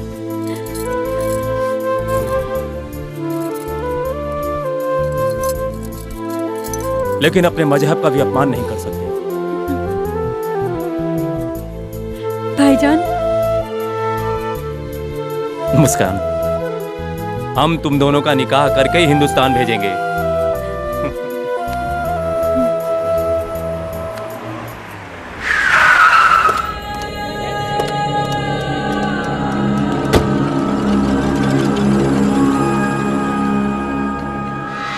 अस्सलाम वालेकुम बसीर मियाँ।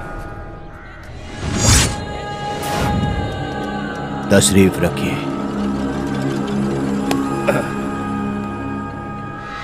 सुना है असगर मियाँ से शादी के लिए मना कर दिया सुल्तान ने।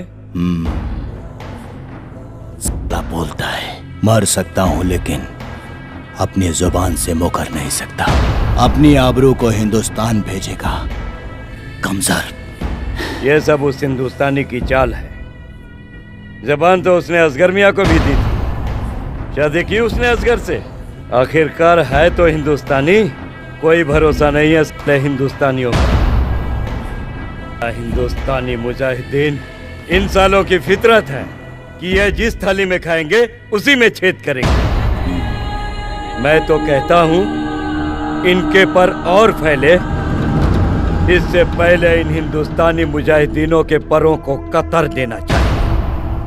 बहुत हो गया भाईजान, लोग थूक रहे हम पे, हमारी इज्जत सरेआम नीलाम हो रही है।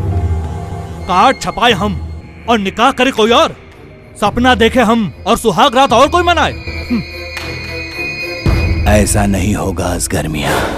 बशीर खान अभी जिंदा है, वो हम पाकिस्तानियों को रौंद के जाने की चुनौती दे रहा है। क्या हम पाकिस्तानियों के औजारों में जंग लग गया है? बशीर मियाँ, मुस्कान हिंदुस्तान नहीं जाएगी।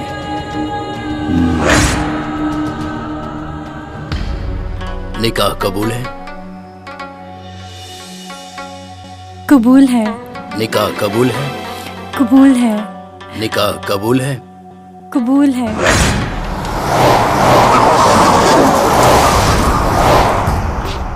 निकाह कबूल है? कबूल है। निकाह कबूल है? कबूल है। निकाह कबूल है? कबूल है। आमीन।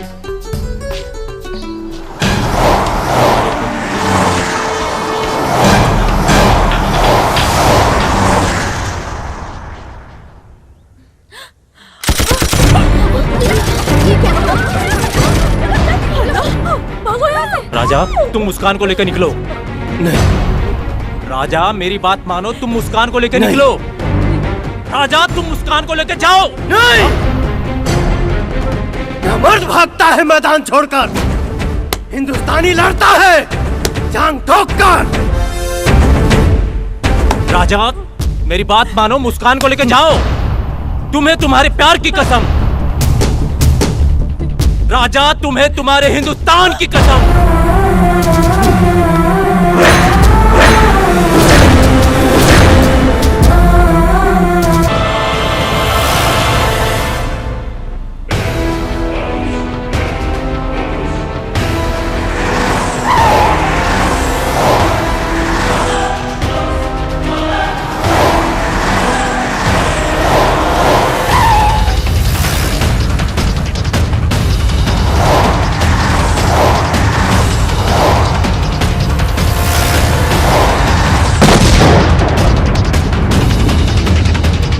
असगर गाड़ी तेज चला।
इश्क जो रंग में रंगा नहीं तो वो फिर कैसी जवानी।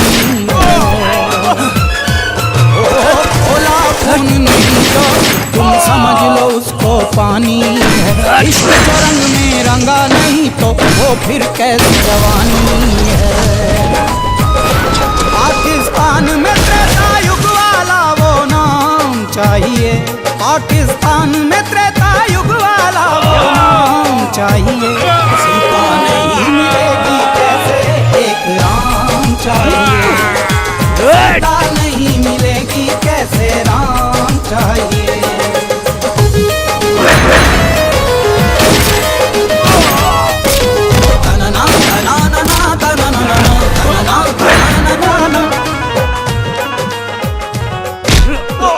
मारो इस हिंदुस्तानी को। अगर इसके हाथों से मर गए तो शहीद कहलाओगे।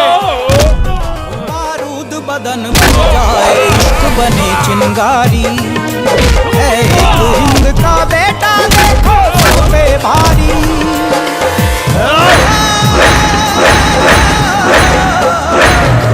बारूद बदन बन जाए इश्क बने चिंगारी है। एक हिंद का बेटा देखो सब पे भारी। तेरी शेर की छाती अपना लोहा मनवाना है। दुश्मन को ये बतला दे तू कितना बड़ा दीवाना है। गर्व प्यार पैसा परिणाम चाहिए। गर्व प्यार पैसा परिणाम चाहिए। सीता नहीं मिलेगी कैसे एक राम चाहिए। सीता नहीं मिलेगी कैसे राम चाहिए।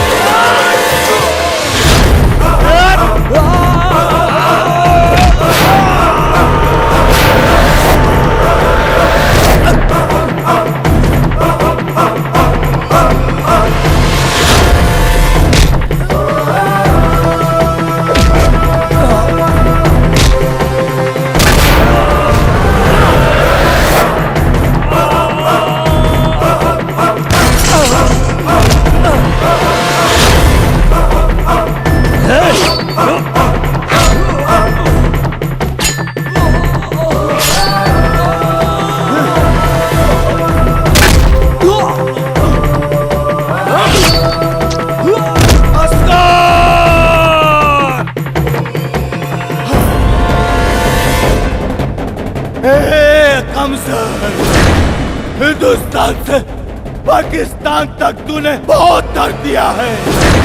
कसम है पाकिस्तान की, जलाकर तेरे मुल्क को बनाऊंगा शमशान। पहले जलेगा तू, फिर तेरा हिंदुस्तान। हिंदुस्तान मुर्दाबाद।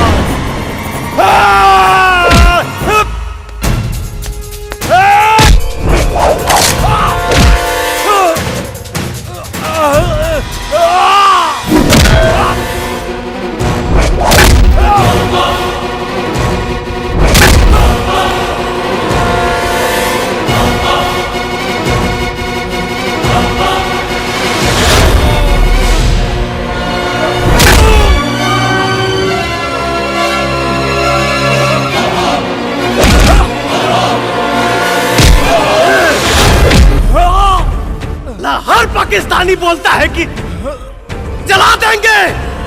तेरी माँ का जलते हुए दिए को परवाने क्या बुझाएंगे। और जो मुर्दों को नहीं जला पाते वो जिंदों को क्या जलाएंगे। मेरा हिंदुस्तान जिंदाबाद था, है और रहेगा। और मरेगा रावण, ना रहेगी बंजर धरती, अब बरसेगा सावन। कर जाए दुनिया ऐसा अंजाम चाहिए। नहीं मिलेगी कैसे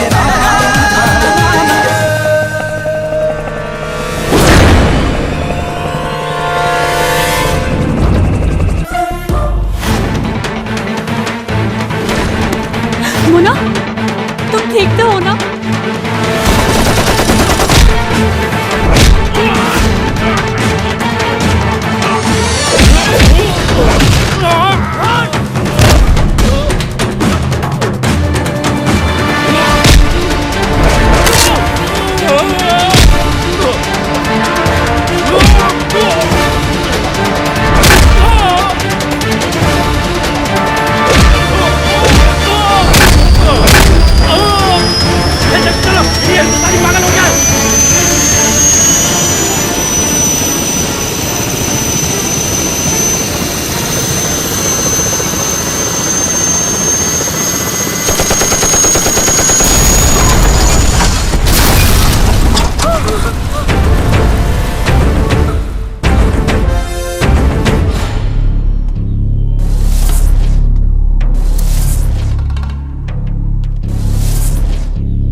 कब बारूद बदन बन जाए इश्क बने चिंगारी है एक हिंद का बेटा देखो सब पे भारी तेरी शेर की छाती अपना लो मनवाना है दुश्मन को ये बतला दे तू कितना बड़ा दीवाना है ना सरहद सागर पर्वत भी रोक न पाए दिल की राना अपने सनम को साथ ही लेकर जाएगा डर जाए दुनिया ऐसा अंजाम चाहिए डर जाए दुनिया ऐसा अंजाम चाहिए सीता नहीं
राजा की बहादुरी और दिलेरी की दाद देनी होगी, जिसने पाकिस्तानी खुफिया तंत्र ISI को हिलाकर रख दिया।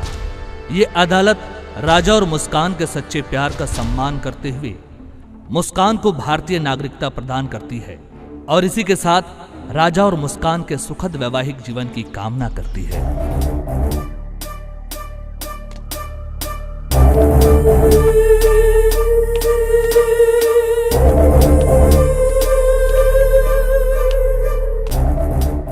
रुक जाओ इजे।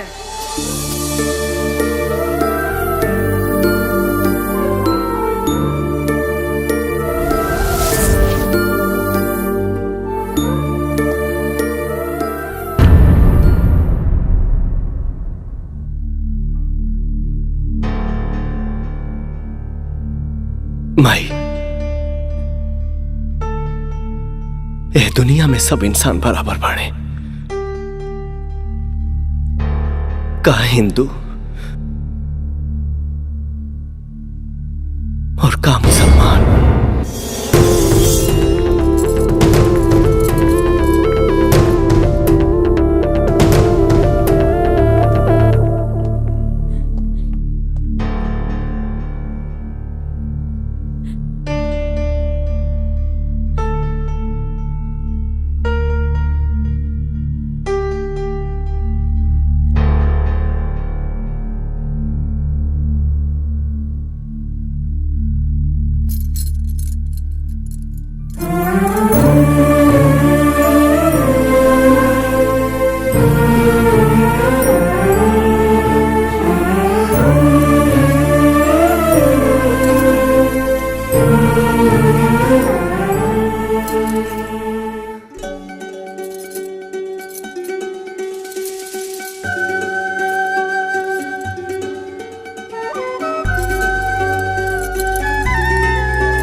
जिया शेर, पाकिस्तान के किला उखाड़ के भौजी के लेके आ गईला, सही कल जाला। आरा जिला उखाड़ देवेला किला।